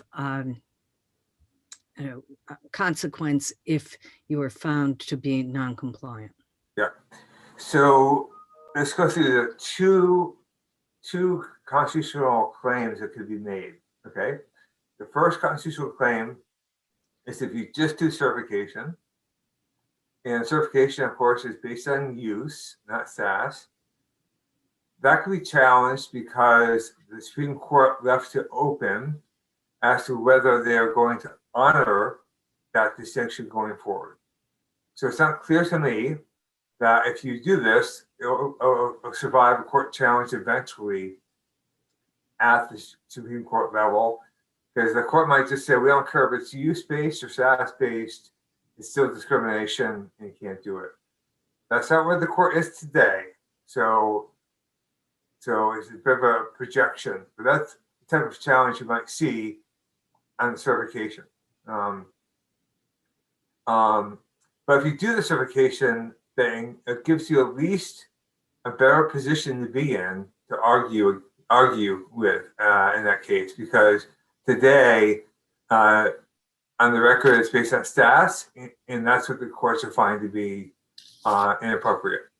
So if you do certification, there is a constitutional argument still, because the Supreme Court seems a bit unsettled on that point. When you require compliance with all anti-discrimination laws, including labor laws, you're opening a separate constitutional inquiry. And that is, there is by the Supreme Court decisions that say that certain members of staff at religious schools who basically teach education or have a ministerial function, the unemployment laws, the protections don't apply to them. So the example given by Professor Teachout is if you are gay or transgender, they find that out at your school. If you're in a ministerial position, you can be fired for that. So you don't have the usual protections that you have outside that religious school. So if you were employed by a private school, secular school, and you were fired for that, you have a claim. At the religious school, you wouldn't have a claim because there's this exception, and that exception comes from the U.S. Constitution. So once you go there, in terms of putting that anti-discrimination piece in, that will open you up to challenge that requirement to comply with anti-discrimination laws basically is a form of discrimination against that religious school based on status again. So I think that's why you've got a separate claim there that would be in addition to any claim you have on the main certification. I hope that's helpful. Senator Perchel. And the way I see it, I understand what Jim is saying, but since this would be a requirement to become an approved independent school, there might be some religious schools that don't follow the anti-discrimination laws, but it wouldn't be all of them. So it wouldn't be a constitutional, in my view, which is very uneducated on the topic, but because we're not saying, because you're a religious school, you aren't becoming an approved school, it's because you didn't follow this requirement of following the state laws. And if I understand, like one school could say, well, we can't follow them because of our religious beliefs, and therefore it's a religious discrimination. But since it seems, from what I heard Professor Teachout say, it's debatable. So I would rather fall on the side of protecting Vermonters from that discrimination and then see where the constitutional chips fall later. Senator Chittenden. I agree in concept with what you just said, Senator Perchlik, but I feel like what Jim is saying to us in practicality, in practical senses, if we add the anti-discrimination clause, we're inviting I'm going to just make a mock idea of a really bad school with terrible foundational and tons of issues, that they could then make the claim that they're not getting the funding because of this one little thing, and it's not the 50 other reasons why they can't qualify or be certified. Whereas if we just make it a certification thing, in practice and practicality, it's going to work out and achieve our ends. And what I think I heard Professor Teachout say is sometimes things are best addressed when they need to be rather than through advanced perspective. So I hear you, and I agree we need to be anti-racist and anti-discriminatory, but it seems like in this sense, when writing this law, it might make more sense to just have a certification yet to be finalized or clarified. But that doesn't, are you saying, Senator Chittenden, that you believe the same goals would be met? In practice. How so? By having certifications that require certain accessibility, certain degree of parking, certain certifications of the faculty that teach there. I'm expecting that I would trust most on our civility in our society to have those certifications adopted by the Department of Education that are going to have any of those extreme schools already not meet that certification threshold without this anti-discriminatory clause. But I'm the new guy, so I could go either way on this. No, I'm just, no, this is helpful. It's a conversation. So Jim, would that, the way Senator Chittenden is proposing, is there a way to protect LGBTQ students?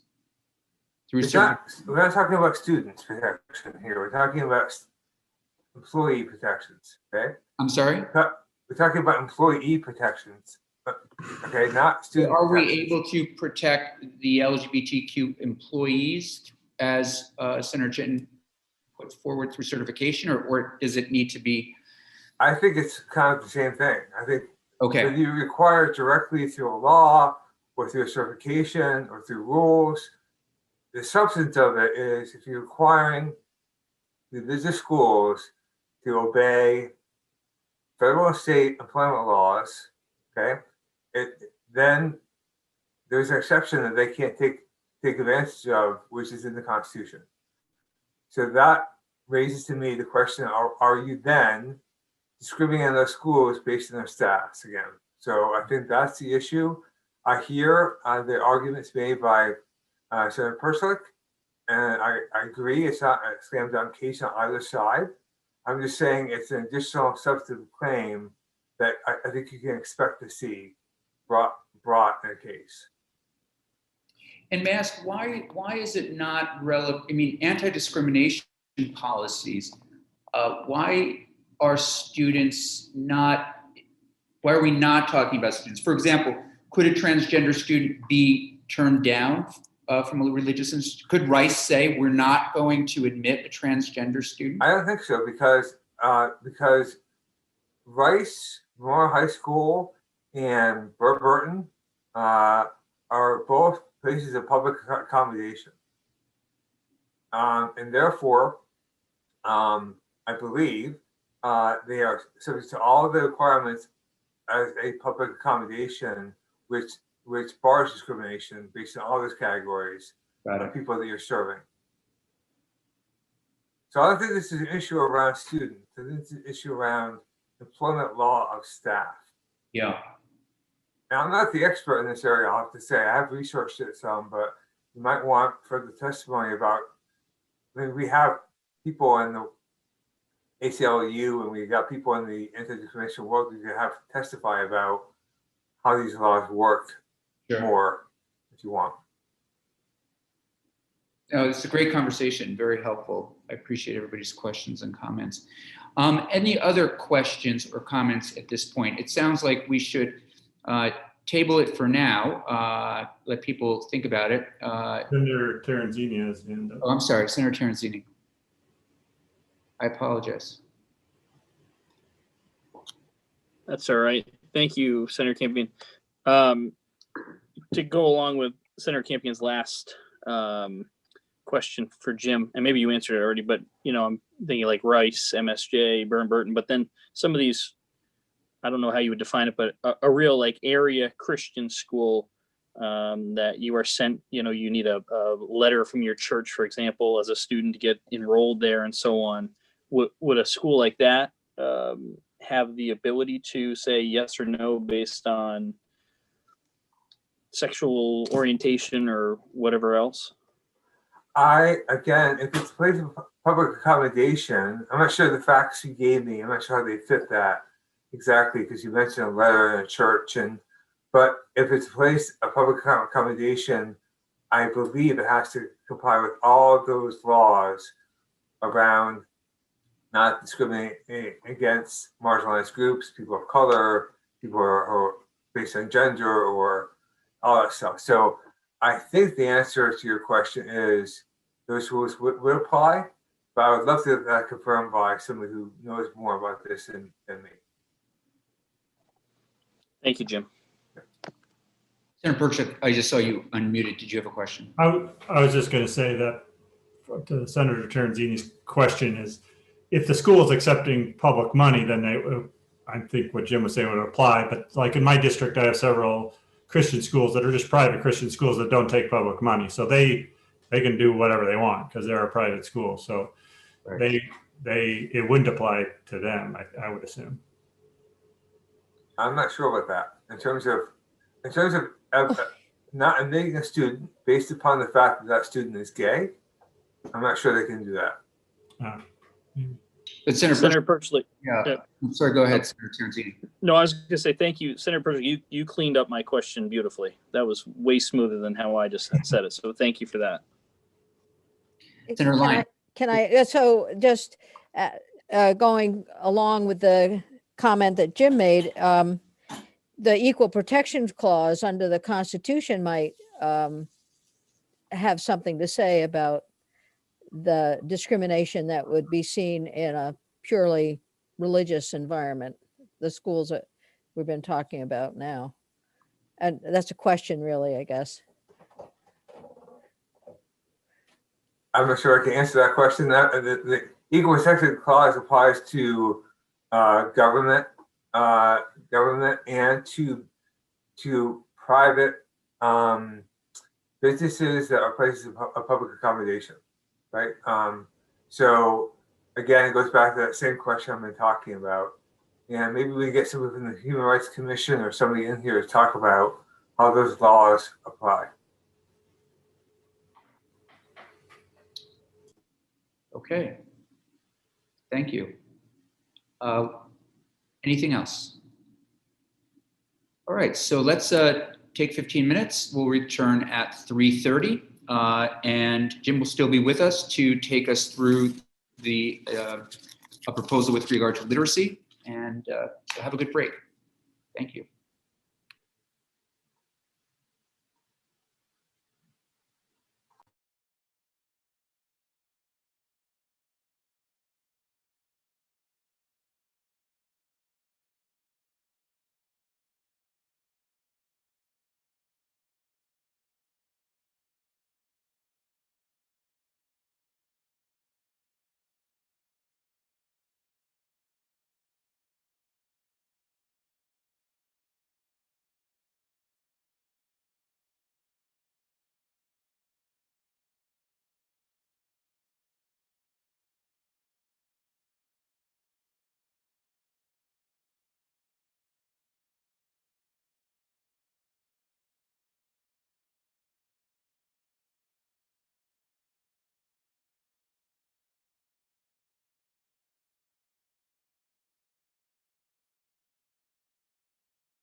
All right, welcome back. Jim, are you there?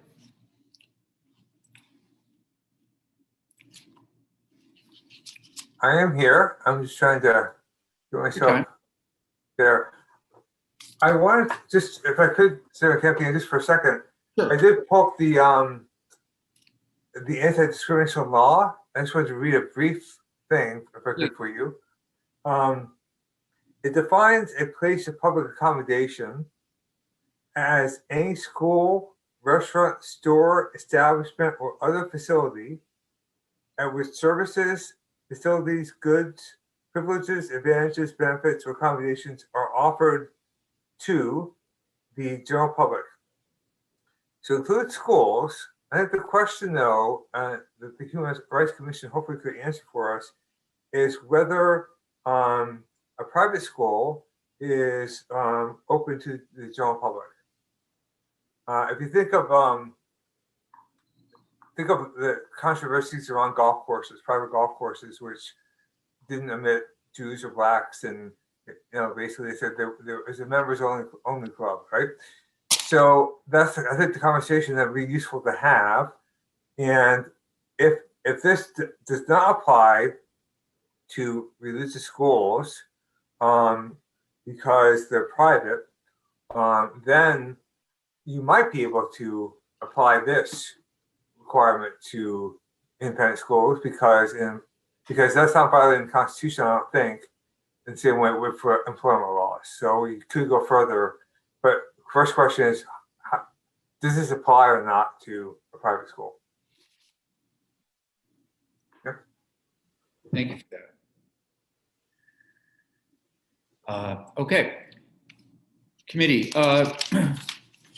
we have taken some testimony, as you may recall, looking at issues of literacy and where we are at with literacy in the state. And I asked the Agency of Education to basically give some thought to what we should be doing. What are some of the things that we could do that would actually help make a difference to improve outcomes in our state? And I think we all are well aware that it's a big question. It has a lot to do with, as we've talked about, 0 through 5, getting children ready for kindergarten, pre-K, nutrition, family life, very complicated. But Secretary French did come back with, I thought, some good recommendations, something that could be a starting point for us to have a conversation with as it relates to literacy. So I asked Jim to take Secretary French's ideas and draft them up. Just as a starting point, I did talk with the Pro Tem, as I mentioned, when we were getting things started. She too would like us to do something or agrees with our direction to work on literacy rates in this state. So with that, Jim, if you don't mind, sharing with us what you have come up with. Sure. Jane, do you want to let me co-host? See if I can share the screen. You are co-host. I am co-host. Great. Let's see what I got here. Here.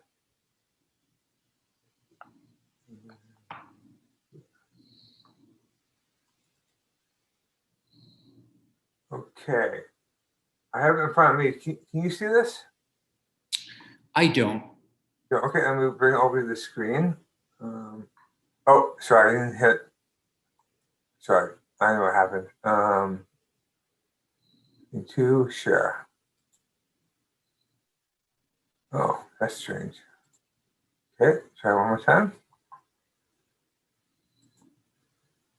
Screen share. And I'm going to.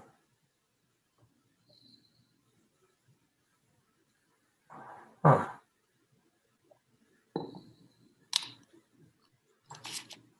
Okay, make sure that. Can you see that? Yes, is it possible to make it larger? I'll see. Maybe I should stop probably asking that. Part of it is my eyesight, and I have just continued to avoid taking the step of getting a prescription filled for eyeglasses. So There that bigger? So I can see some black and white. So you go ahead. It's 200% on my screen. Can you see this? There we go. Perfect. Thank you. Okay. Thanks so Okay. much. So for the record, Jim Davis Council, we're going through this what's called 21-807. This is draft committee bill. We're losing you a little bit. It's What it technology. does is it adds some. Jim, can you hear me? Okay. We're having a little I can difficulty. hear you. Yeah. Only because of technology. Hearing me? Now we can. Oh, okay. Great. Do you want to start again? Yeah. Thanks. Let me move this over here. Okay. Okay, so let me move that. Okay, so this bill basically adds some duties of the supervisory union board around literacy.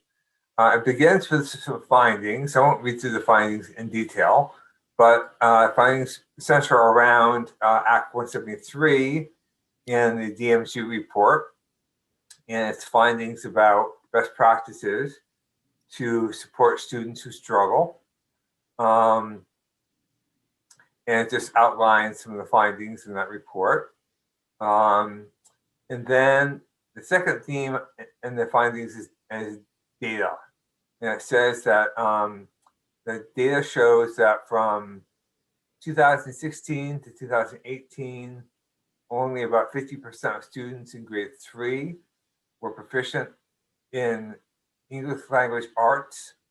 And then it says from 2015 to 19, Vermont's average scale in grade 4 reading on the National Assessment of Educational Progress dropped every year from a high of 230 to a low score of 222.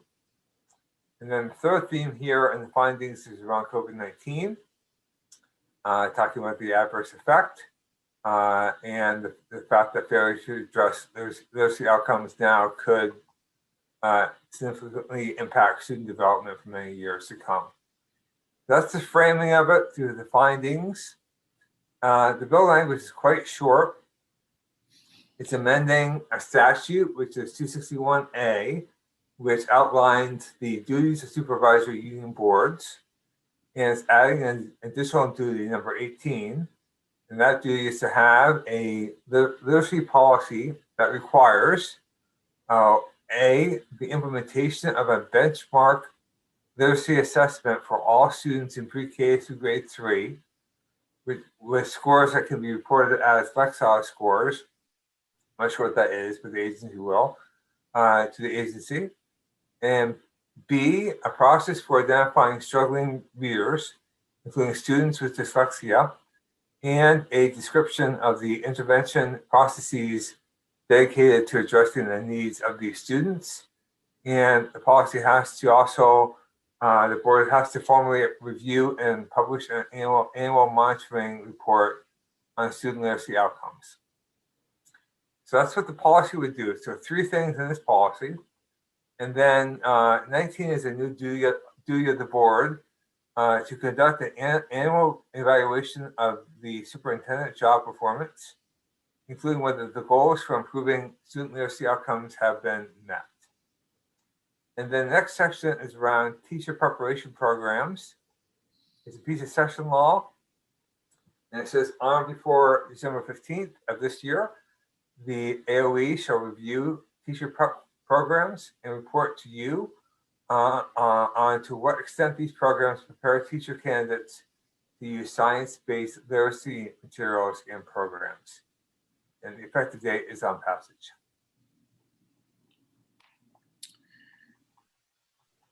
Thank you. So this is an opportunity to get some discussion going. We are going to take testimony on it tomorrow. We'll hear from what I refer to as our usual suspects, people representing teachers, superintendents, principals, school board members, and the Agency of Education will also be in later this week to weigh in.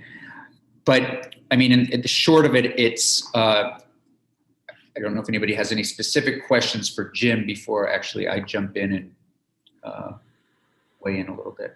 Senator Perslick, please. I had a question on the evaluation of the superintendent. So that's being done by the union board, and it's like on the performance weather goals for improving literacy. Was setting goals one of the requirements? Like, what goals are they evaluating against? Well, I imagine what this is constructed to do is to require that the superintendent have goals around literacy outcomes at the beginning of a year, and then they get evaluated as to whether those goals are met at the end of the year. Do you think that we need to say that in the policy that they have to set those goals, or is that's already somewhere else that they're setting those goals? If that's somewhere else, I think you could be more expressed on that if you want to here. You could say you have to set goals and then evaluate. Yeah. I think that would be good. Yeah, no, that makes sense. Yeah, you know, I think from some of the testimony that we heard, you know, is there a way to, you know, put this, you know, give greater direction to some of our local superintendents that, you know, are overseeing schools, work with them to make policies using the research out there that we can then, you know, start to measure through the testing method that, again, Secretary French and the administration put in there. And then also just generally look at how we are educating our teachers. So it really is kind of a broad overview or broad attempt at, but I'd say also an important one to again, look at what, you know, our teacher education programs are doing, look at what our schools are doing, and work through our superintendents to, you know, take on these kinds of issues.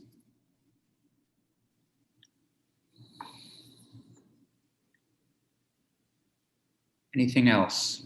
Senator Hooker.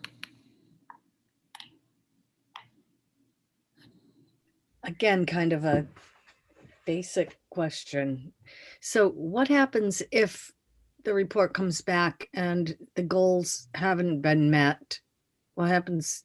Does that fall on the back of the superintendent? Is the superintendent then relieved of his duties or Jim, hers? Go ahead. If you want to, I have my thoughts and probably have yours. I think these are just general guidelines. You know, during an evaluation process, I'm sure superintendents, principals, everyone, elected officials sometimes meet their goals, sometimes don't meet their goals. I don't think we're giving a weight to, and we'll wait to hear from Secretary French in more detail, but we're not really giving a weight to whether or not this would be so grave an issue as it would require a termination. Okay. I didn't see any kind of follow-up to, you know, the report comes back on the evaluation of the superintendent, and then what? You know? Right. Yeah, no, I think that's a good point, and one that we can pull apart with Secretary French. And that was my comment as well. And all the first three seem to be really important things to do, but then to evaluate an individual job performance for that, you know, I don't know. It would be it'd be the same for any disciplinary area, academic disciplinary area. So it will be interesting to see what the secretary says. Yeah, I think it's a good point, good question. Senator Perslick. I don't know if you want to take time on this, but one of the things that I remember I had questions on as a first year senator that our other senators might have is, which we haven't gone over yet, is when Jim mentioned about session law for that last section, or not the last section, but section 3. And then also findings, like what's the difference of things like findings and session law, you know, and how important are they versus the stuff going in the statute. I think it's great to take a minute and talk about session law and findings. Jim, do you want to? Yeah, sure. So session law and statutory law are both law. So they have equal force. The idea behind session law is it does not go into the green books you see on bookshelves. And so it's not codified, if you will. And the reason for that is that session law usually has a brief term to it. So for example, this section here around teacher prep programs, it says on or before December 15 of this year. So it's a very short-term thing. So it only exists for this year basically, and then it's going to go away. It'll be done. So there's no reason to bulk up our green books with a bunch of stuff that's not going to be around for a long time. The last section, section 4, effective date, that's session law too. That is basically just saying take effective passage. It's codified is the more substantive things that will carry on for a longer period, basically. So that's the distinction you have between session law and statutory law. And are the findings in the session law? They're just, where do the findings go? Findings can go either way. You can put findings into statute, or you can put findings into session law. So it could go in either place. Findings in statute will be there. You'll find them in the books. Findings in session law, if you look at the act number and look at the act, you'll find the findings because it's part of the act. But you won't find them in the green books. So again, it depends on how important they are, or how you judge them in terms of how much you want them to be visible to people. Great. Questions? Okay. All right. So we have something from which we can work. It'll be a committee bill. We'll hear from more people tomorrow, as well as from, I think, the Secretary of Education. And we can continue to kind of plug away and hopefully come out with a literacy bill sometime next week. Additionally, I shared with Senator Ballant our work so far on S16. And so I thought we could take it. It's going to probably take more than just a minute, but I think it's worth now going through and starting to do a bit of a markup to get a sense of where committee members are on different issues, get some feedback. While we have Jim here, have him walk us through it again a little bit with pauses to see what people might have either support for, or if there's something that people are ready to start to remove. And so with that, if everyone is ready to roll up their sleeves and jump into S16. And this, as a reminder, is the school discipline bill. So Jim, this is my, Senator Terenzini, please. Just a procedural question, Mr. Chair. A bill like this, if we were prepared to take a vote on as a committee, I haven't had a vote in either of my committees yet.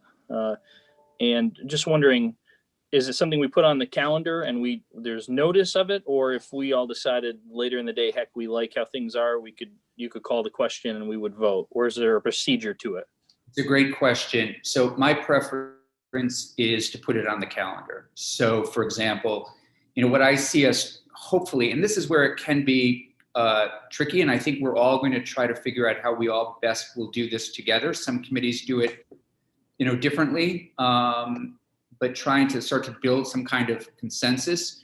And then let's say we worked on it, and then Jim brought us back another draft, let's say on Tuesday. Tuesday, we feel like, okay, we've really got something. I might put it on the calendar for Friday, which I think what I like about that, or at least giving people 24 hours, is it gives anybody who's sitting at home watching, advocates, others to say, okay, wait, there was just that one more thing I wanted to say. or I notice that they're moving in this direction, it gives them another chance to weigh in. Thank you. And then at that moment, when we do get to that point, sometime, one of the things that I didn't know until I think a couple years into the work is our rules mirror what happens on the Senate floor, so that the committee is really the same. I mean, so we can either do a voice vote or we can do a roll call, but the rules mirror one another. So, when it gets to the point, our clerk, Senator Perchlik, he may call the roll, or we just may be so clearly so much in consensus that, we all just say, okay, time to move on, and we all support it. Okay. Recognizing also that this, again, is our sort of first stab at kind of walking through things and seeing how it all work. What I'll plan on doing is, based on people's comments, working with Jim to come up again, like with another draft, so that we'll have more time. One of the things, though, Senator Terenzini, periodically there might be something that we get to a point where, hey, is this with certain bills? It may not be this one, but I know in natural resources and energy with long bills, sometimes it's, you have to have committee votes on different parts going in. I suspect that could be true with other long bills and transportation, et cetera, and then you try to get to some consensus, and hopefully the majority of the folks agree, and even the people that might not have supported one part still believe in voting and supporting the overall bill. And of course, to get something out of this committee, we need 4 people. If I'd gotten my wish, there would only be 5 people on this committee. But I'm up for the challenge. So with that, Jim, do you mind starting to take us through a little bit and just maybe high level and just see where people say, hey, this is just not feeling great to me. Or, we'll just keep going and.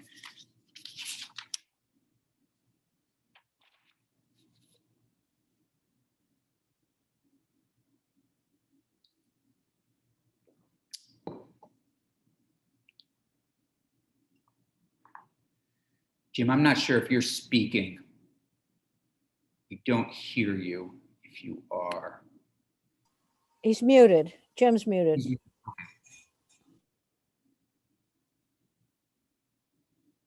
Okay, can you hear me now? Perfect. Great. Great. Can you see this document? Yes. Great. Okay. Okay, it begins with, let me size it. Too big over the screen. That's it. Okay. So it is obviously a bill that creates the School Discipline Advisory Council. It has a number of findings. I wouldn't propose to go through them in detail. Right. Nope, Sure, that's fine. If people want to review, or if anybody sees anything of immediate concern with regard to the findings, but I think we'll pass on the findings unless somebody, knowing that we'll also have additional time on this. So, okay. Want to pick up on section 2? Okay, yep. Findings are quite long. Okay, section 2 is adding a new section of law, 1164. Jim? Sorry, Well, if you're going to do the screen share, you're not moving the document, at least the way I see it. Like, you might be looking at a different document. I'm looking at my own document, but if somebody's looking on the screen, it's not scrolling. Oh, I'm not You know sure what I why. mean? I'm sorry. Let me stop screen sharing. Okay. Unless anybody wants that. I don't. Everybody have it right there? Great. I think we're okay, Jim. Okay.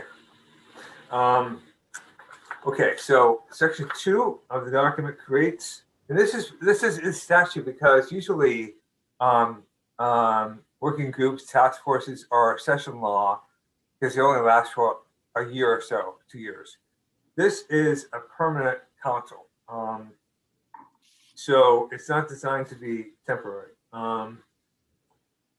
So you're creating the School Discipline Advisory Council, which will, in consultation with the Commissioners of Corrections and Public Safety, collect and analyze data regarding school discipline in Vermont public and approved independent schools in order to inform strategic planning guide statewide and local decision-making and resource allocation, and measure the effectiveness of statewide and local policies and practices.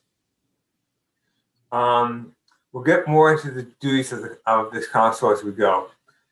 The members are 15 members. You got the Secretary of Education, the Commissioner for Children and Families, the Defendant General. Page 5, you got the State's Attorney's Office, State's Attorney's Insurance Association. You've got the Superintendent selected by the Vermont Superintendents Association. 2 principals, 2 teachers, and 2 special education teachers selected by the Principals Association, the Vermont NEA, and the Vermont Council of Special Education Administrators. And you got the Executive Director of the Vermont Human Rights Commission, the Executive Director of the Vermont Legal Aid, 2 parents of students who have received out-of-school suspensions, selected by the Secretary. Let me pause there. Yeah, that's a great idea. See whether people have comments on the composition of the members. And just so senators know, and hopefully Senator Pershlick, who's on this committee for the past 2 years, and Senator Lyons, who's worked on a lot of these kinds of bills, and Senator Hooker also helped me here. I just want to make sure Senator Terenzini and Senator Chittenden understand everything as we follow, as we're moving along. But sometimes these are a little bit pro forma. You know, sometimes some people will just kind of put in, these would be the standard people that you might consider. I don't know if Senators Rahm or Sears came and had a specific reason, for example, the Defender General. And if people, as we're going through this, want to have a greater explanation, we can certainly have that particular witness in, or we can reach out to the 2 senators. But just know sometimes with some of these committees, it's, all right, the speaker's going to appoint somebody, the pro temp's going to appoint somebody, AOE, et cetera. Senator Terenzini. Yeah, thank you. And I do what you said. I printed off the bill and I marked it all up. I don't know if you see my highlighter marks, but the one concern that I had. Do me a favor and go get your wife or one of your children just to. I can't see it actually, so just I'll take a picture and send it to you later. All right. The one section on who would be on the board that's concerning to me from a stance of, I think these folks, this is an important job. And I think these folks need to be subjective, non-biased in either direction, and just look at the facts and the data.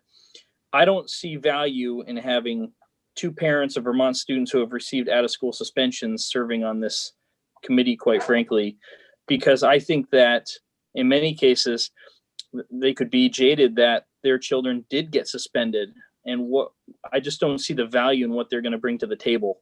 So that was one thing that I circled and highlighted that I could really be in favor of seeing removed. I can understand a lot of the players listed, but that to me just didn't seem like a fair, non-biased approach with these 2 parents of suspended students. Senator Chittenden. Connecting with what Senator Terenzini just said and what I've heard you say, Chair Campion, I'm going back to Secretary French's 3-page testimony that he put in writing regarding this. And he has some pretty good things that seem to make a lot of sense to me. And the 4th item really charges or suggests to us that we instead establish a task force and have the Agency of Education, with their expertise and knowing who needs to be at the table, appoint to this commission. Is that where you were leading with your opening, Chair Campion, that maybe we don't need these specific people in the statute, and instead we could trust more of the agency of education with a clear charge as to what we want to do, including the Secretary French's suggestion that they appoint the members of the body?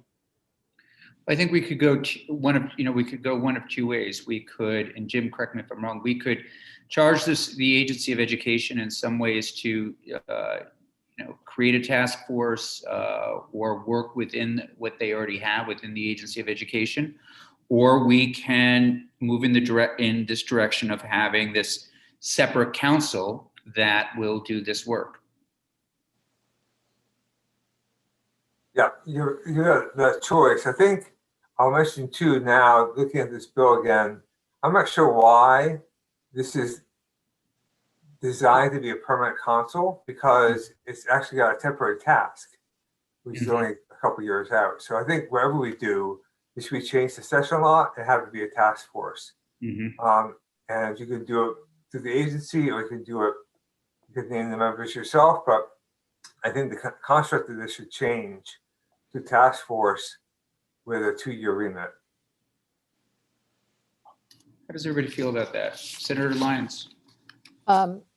That sounds like a good suggestion. And I was going to add another way of looking at membership, and we could also decide that there were certain areas of experience or expertise that would inform the work. And so then say, for example, someone with an understanding of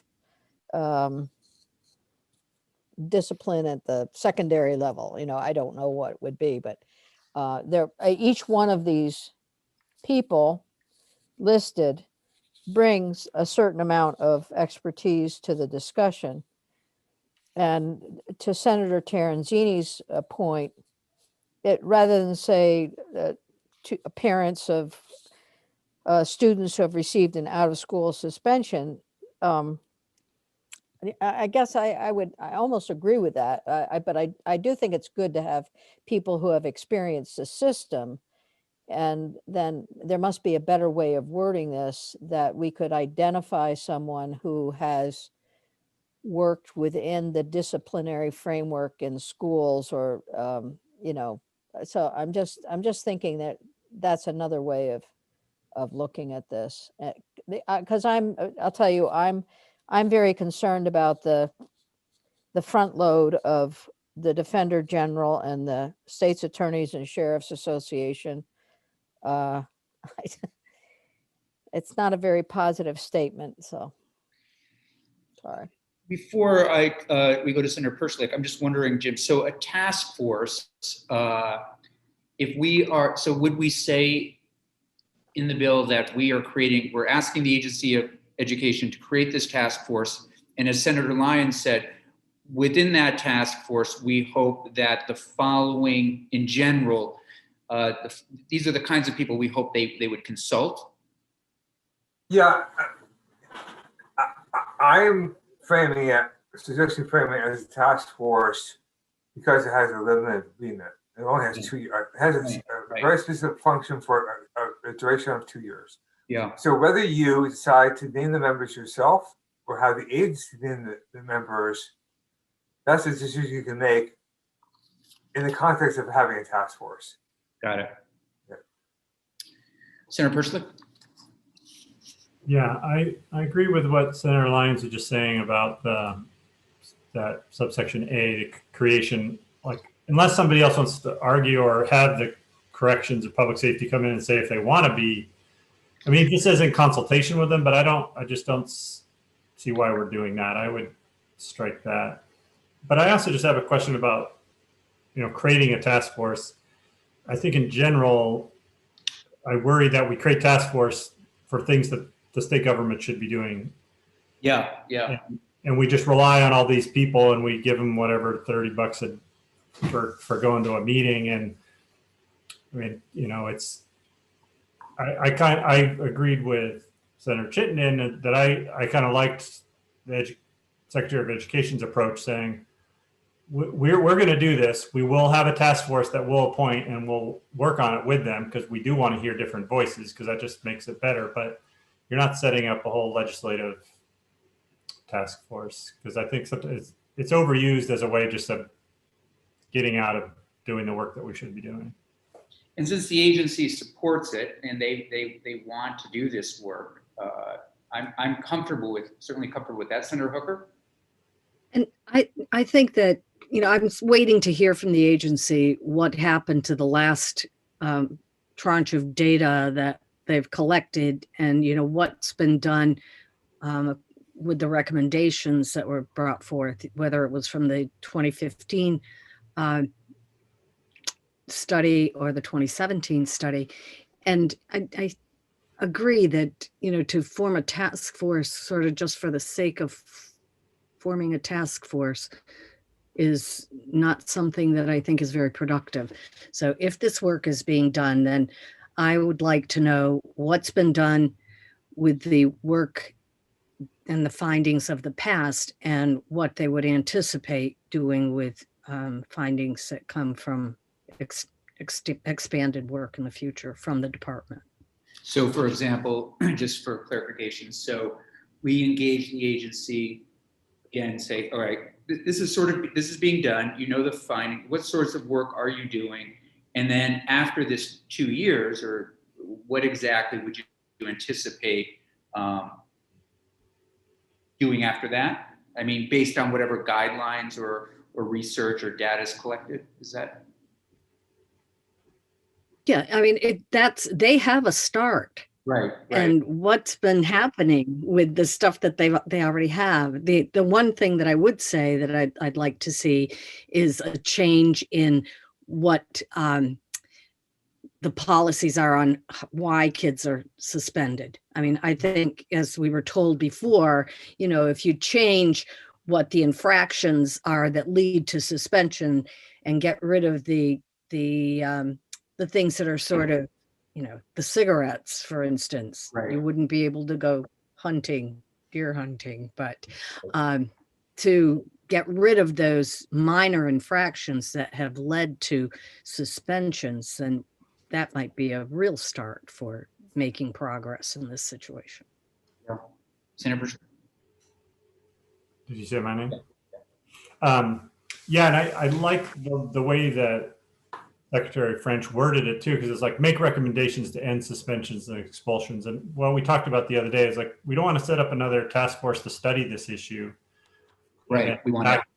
We need more data, but we also already have the recommendations. I don't know if other people looked at that U.S. Commission of Rights report that was mentioned in testimony yesterday or the day before, but there was great series of recommendations, very clear, based on the data that they found in Vermont. So I would like to see this task force have more direct tasks like that. Like, we know we should end the zero tolerance policy. So let's do that. We want to figure out how to end suspensions and expulsions. Let's figure out how to do that. Then, and in addition to getting the data thing right, which is another of the recommendations, but that's my overall, I'd like to see it more pointed to doing the recommendations that have already been made. So sort of setting out a range of goals, basically, that they'll work on and implement over the next couple of years?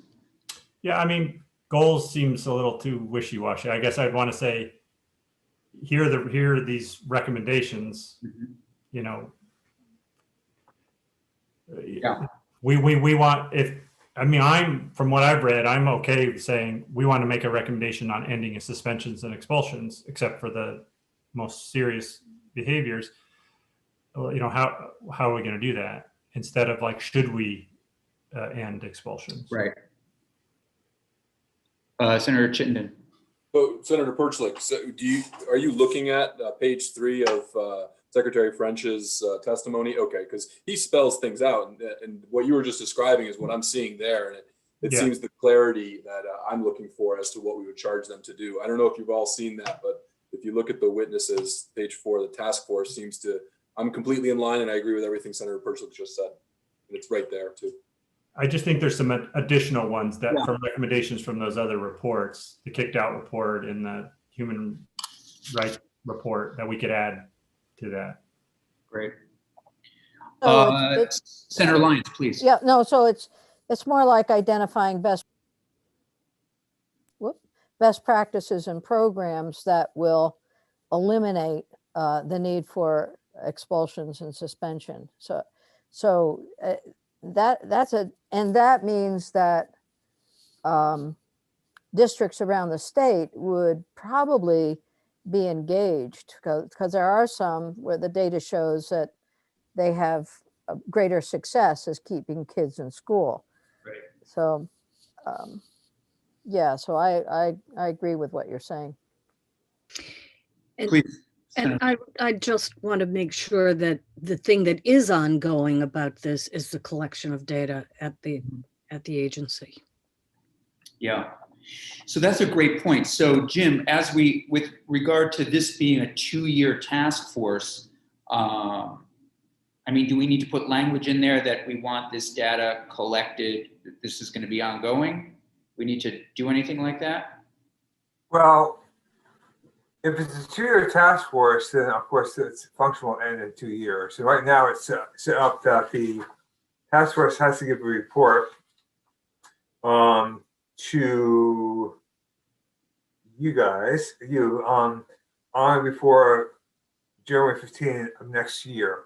It's really a 1-year task force at this stage. And we could put in there, though, that, I mean, even after the task force is dissolved, we want this data. We want to make sure that the agency continues to collect this data for legislative reports, et cetera.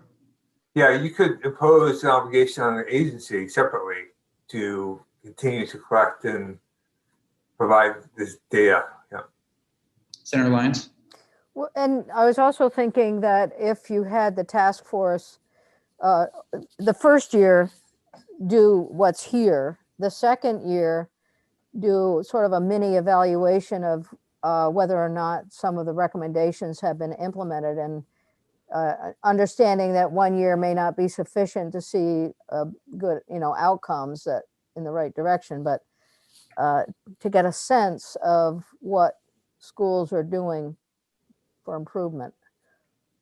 So there could be another use of the task force for that second year, instead of just dropping them after they've invested some time and energy into understanding and working on the issue, to keep them around for however long we want, or bring them back to look at whether there's been an effect. And just while we're on the topic of the task force, I think that's great. Do senators want to give the agency the broad sort of, hey, create a task force. Here are some of the areas of expertise and the kinds of people that we hope you will consider? Keep it broad like that? Or do people want to be a little more prescriptive? Senator Perslick? I'm okay with the way Senator French had put it for Right. now. We might hear from others. So with reserving my right to change my mind, I think that the way that he laid it out in his bullet list of the type of people, making sure that there's racial diversity, is sufficient, instead of us always, trying to say 2 of these people, 1 of these people. I agree. You kind of have to trust them that they're going to appoint people that are going to be helpful. Jim, are you getting all this? Is this all helpful in terms of guiding a second draft? Yeah, I am getting it. I was just looking for the testimony of Dan French, which I hadn't seen before. So it sounds like you want to go in the direction of having the agency appointing task force. You want to give them some steer maybe on membership or types of people that might be on. We were going to stick with the language that Secretary French has there. Okay, I've got to find that. So I will find that. Yeah. Great. Senator Piranzini, how is all this feeling to you? Well, to start, so yeah, good conversation. Okay. Okay. And as we're finding that, again, we'll see another draft, but this is helpful. Senator Perchlik. I also liked French's name of the task force better too. Instead of School Discipline Advisory Council, he called it the Task Force on School Discipline Reform. Mm-hmm. I'd certainly support that. Everybody okay with that?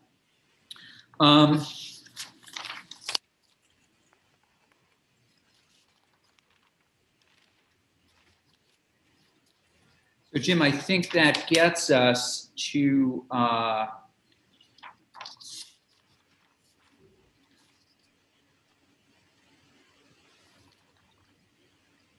let's see.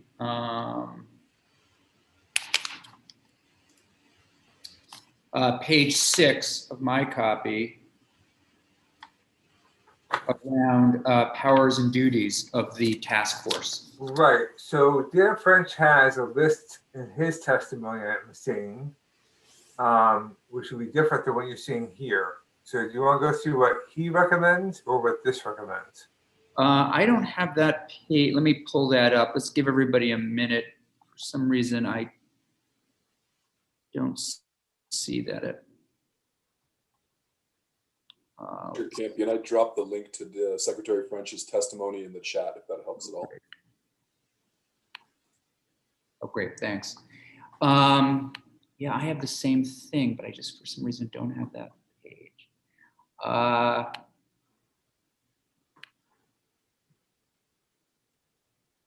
It's on the last page of this testimony. Got it.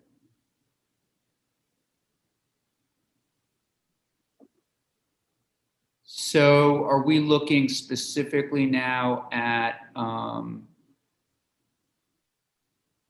starting on page, did you say the last page? Yeah, page 3. Or 4 on page 3.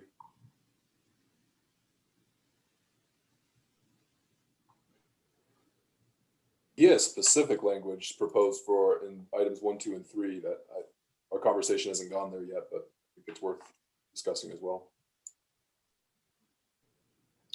So for so certainly section 4. Yeah, it's really only section 4. Yeah. Yeah, again, I'm looking for the administration's partnership in this, and I think what they put forward certainly looks good to me. Others? Senator Hooker, what do you think?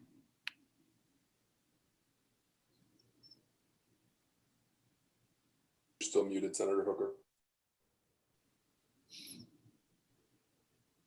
You're muted, Senator Hooker.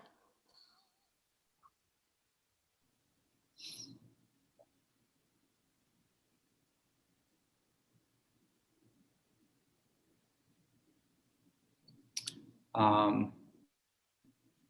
don't know why you're still muted. Oh, you're still muted. No, I just had too many things open. Sorry. Oh. No problem. No, I'm okay. I'm okay. No. I'm just trying to digest all of this. And remember, even though we're, again, lots of things go into this process, a lot of conversations, we're not going to take any votes. Jim is listening to our conversation, if you will, and adding and subtracting. Senator Terenzini. Yeah, that was exactly my question, was everything that we talk about, then Jim recreates the proposed bill, and then we look at the next edition, correct? Exactly. Okay. And if you have a talented chair like Health and Welfare, it probably would be done by the end of the afternoon, but with the new chair, it might take a little longer. Jim, were you going to say something? Or Senator? No, I think what I'm hearing is I keep the findings, I change this into a task force, and I put in what the secretary wants here. So that'll be your next draft, which you can have tomorrow if you want. Senator Perchlik. I mean, I think for now I would like what the bill S16 has for the tasks, as well as the tasks that the secretary proposed. Because I think there's good ones in there too. I haven't had time to really digest all of them to see which ones we don't need. So I think for now, for the next draft, it would be good to have all of them in there, and then we can see. And then we can sort of sort through them. Great. Jim, is that okay with you? Yeah, I think they're gonna overlap quite a bit, so I'll just put them in like brackets so you can go through them all. Is that what you want to do? I mean, if there's overlap, you can, I don't think, you can yank certain ones out, but when there isn't, it would be great for us to make those decisions. Okay, anything else? Please. The other thing that is that I don't see in either the secretaries or these, this one talks about the data, but I don't think either of them really focus on getting the data, collecting better data and making sure it's collected, which is one of the recommendations from the reports. So that's another maybe placeholder that I'd like to see in the next draft, so we can say like, okay, what is the problem with the current data, and what do we need to ask be done differently on that? It's a great point. And one of the things I remember, I think it was Mr. Diaz said yesterday, Bennington, for example, they weren't able to get data at one point from Mount Anthony High School. I remember there was also some issues with just data collection. And I think we've touched on this a little bit in the past in this state because of school size, confidentiality, those kinds of things. But we definitely should make sure that we have language in there that does allow us to this task force and the agency to collect the data and to do it regularly. Senator Lyons. Yeah, no, that's a really good point. And to be allowed to aggregate the data, somehow if an individual school has a problem and the data set is tiny, someone needs to be able to sort that out. So, and that would be the school that would have that responsibility. But if there's a escalation in, expulsions, you want to be able to identify that. So, but you're right. And so I don't know what the current criteria are for data collection in this area. So, I mean, we've done some work in Department of Health on racial equity and other, BIPOC, LGBTQ data collection, building a dashboard. And I don't know if we want an extensive collation of information over time. We're looking for that. It certainly could be useful, and I don't know what currently that looks like. Senator Lyons, do you have difficulty collecting data in health and welfare? I mean, is data collection an issue? No, it would, because we no, we don't. Okay. Yeah, as Mr. Diaz and everyone says, without the data, I mean, how do you make good decisions? How do policymakers and members of the administration and others make timely and thoughtful and good decisions? Senator Chittenden. So on this point, what I recall is Secretary French, and I think we've already addressed it by shifting from a standing council towards a task force. I think he just wanted to have the data collected within the current streams. I think he expressed some hesitancy of having a whole new council stand up another data collection method. And what I heard in his testimony, what I'm seeing in the document in the first page is just like, we'll collect it. So I still support putting in this to charge the Secretary of Education to capture this. I would just want to empower them to add it as part of their standing processes with how they collect data from all of the schools out there. So I think it makes sense to include it, to keep it, but I think we've already fixed this by not having a standing council be charged with the data collection. Yeah, I mean, not having a standing council to collect it, and now that we're going to have a task force for 2 years, this needs to be on the agency, and the agency needs to be the ones that do it. I mean, one of the other things I should just thinking back, I don't remember if it was Amanda or someone else that there was concern, and Secretary French didn't mention it, but people felt as though this needed, if we were going to move in any direction, that it did need financial support. And I guess, we'll have to have Secretary French in to once we get closer to a final draft, and ask again, are there some financial needs here, or is this work that you feel you can handle? I mean, those of us who've been here for a while now do feel, I think, that this agency, and I could be wrong, has gotten smaller and smaller over the years, and I know that people are really pressed. They work really hard, but and we'll have to look to the secretary to help guide us around whether or not there are any financial needs. I have a question.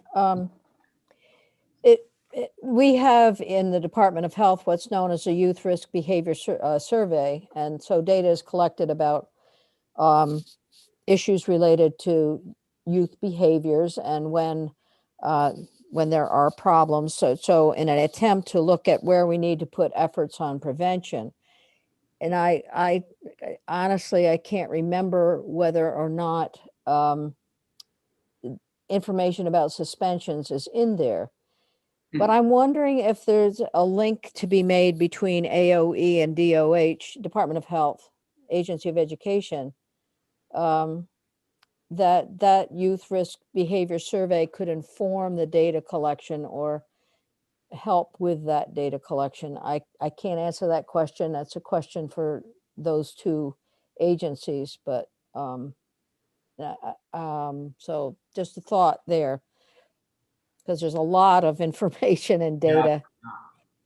I think it's a good point, and we can have them in Department of Health in also if you'd like to help answer that. The other thing I want to put on the table for new senators is, as we make our way through this, one of the ways to think about it is not dissimilar again from the floor. Is you can bring in amendments, you can propose amendments just orally. As we get closer, you'll see sometimes that kind of thing will happen. It's usually done in a more informal way, but I know in natural resources and sometimes in finance, somebody will make a motion to make a change, or somebody might bring in language that they would like a specific committee vote on as it relates to a change that they would like to make. So keep that in mind. Senator Coker. So that being said, Senator, if we do a strike all to this, and it's going to mean that we can make many changes without having to have amendments until the bill is formed. Absolutely. Yeah. So I just reminded myself, I went out and looked up the survey, and it is AOE and Department of Health that collect the information together. So it might be interesting to have a conversation with the secretary about whether or not it's useful to have that, just work with that. So there's high school reports, middle school reports. It's good. Yep. I should have known that. Anything else for now, for Jim to get started on what would be a second draft?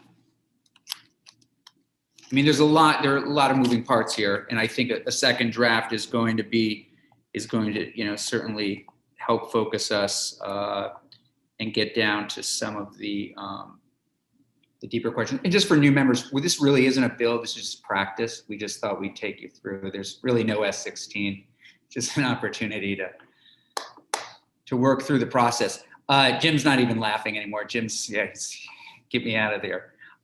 Is there anything else, Jim, that you need from us, or do you feel like for a second stab at this, you're okay? I'm fine. Yep, I can get going in this, and yeah. I'm not sure. Secretary French isn't available until tomorrow. Until Friday. So perhaps on Friday would be another good day to have him in, and we might have some others respond to that. Sure. Yeah. Okay. So why don't we leave it there for the day? I think that's quite a bit.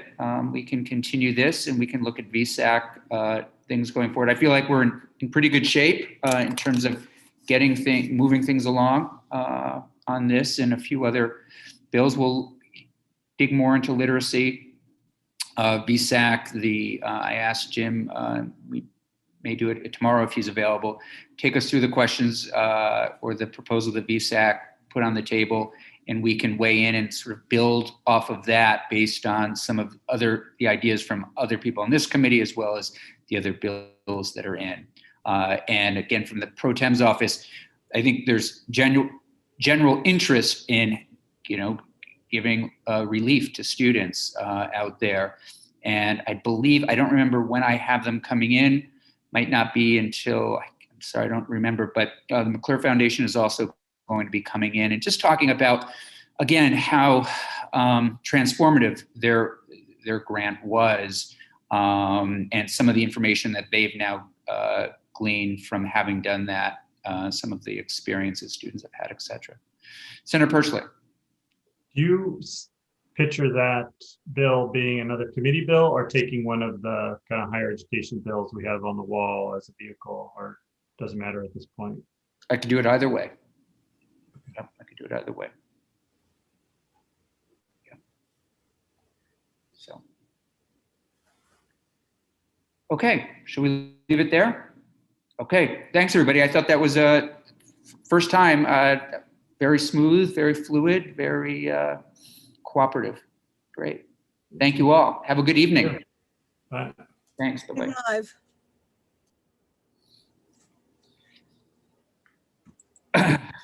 What do you think?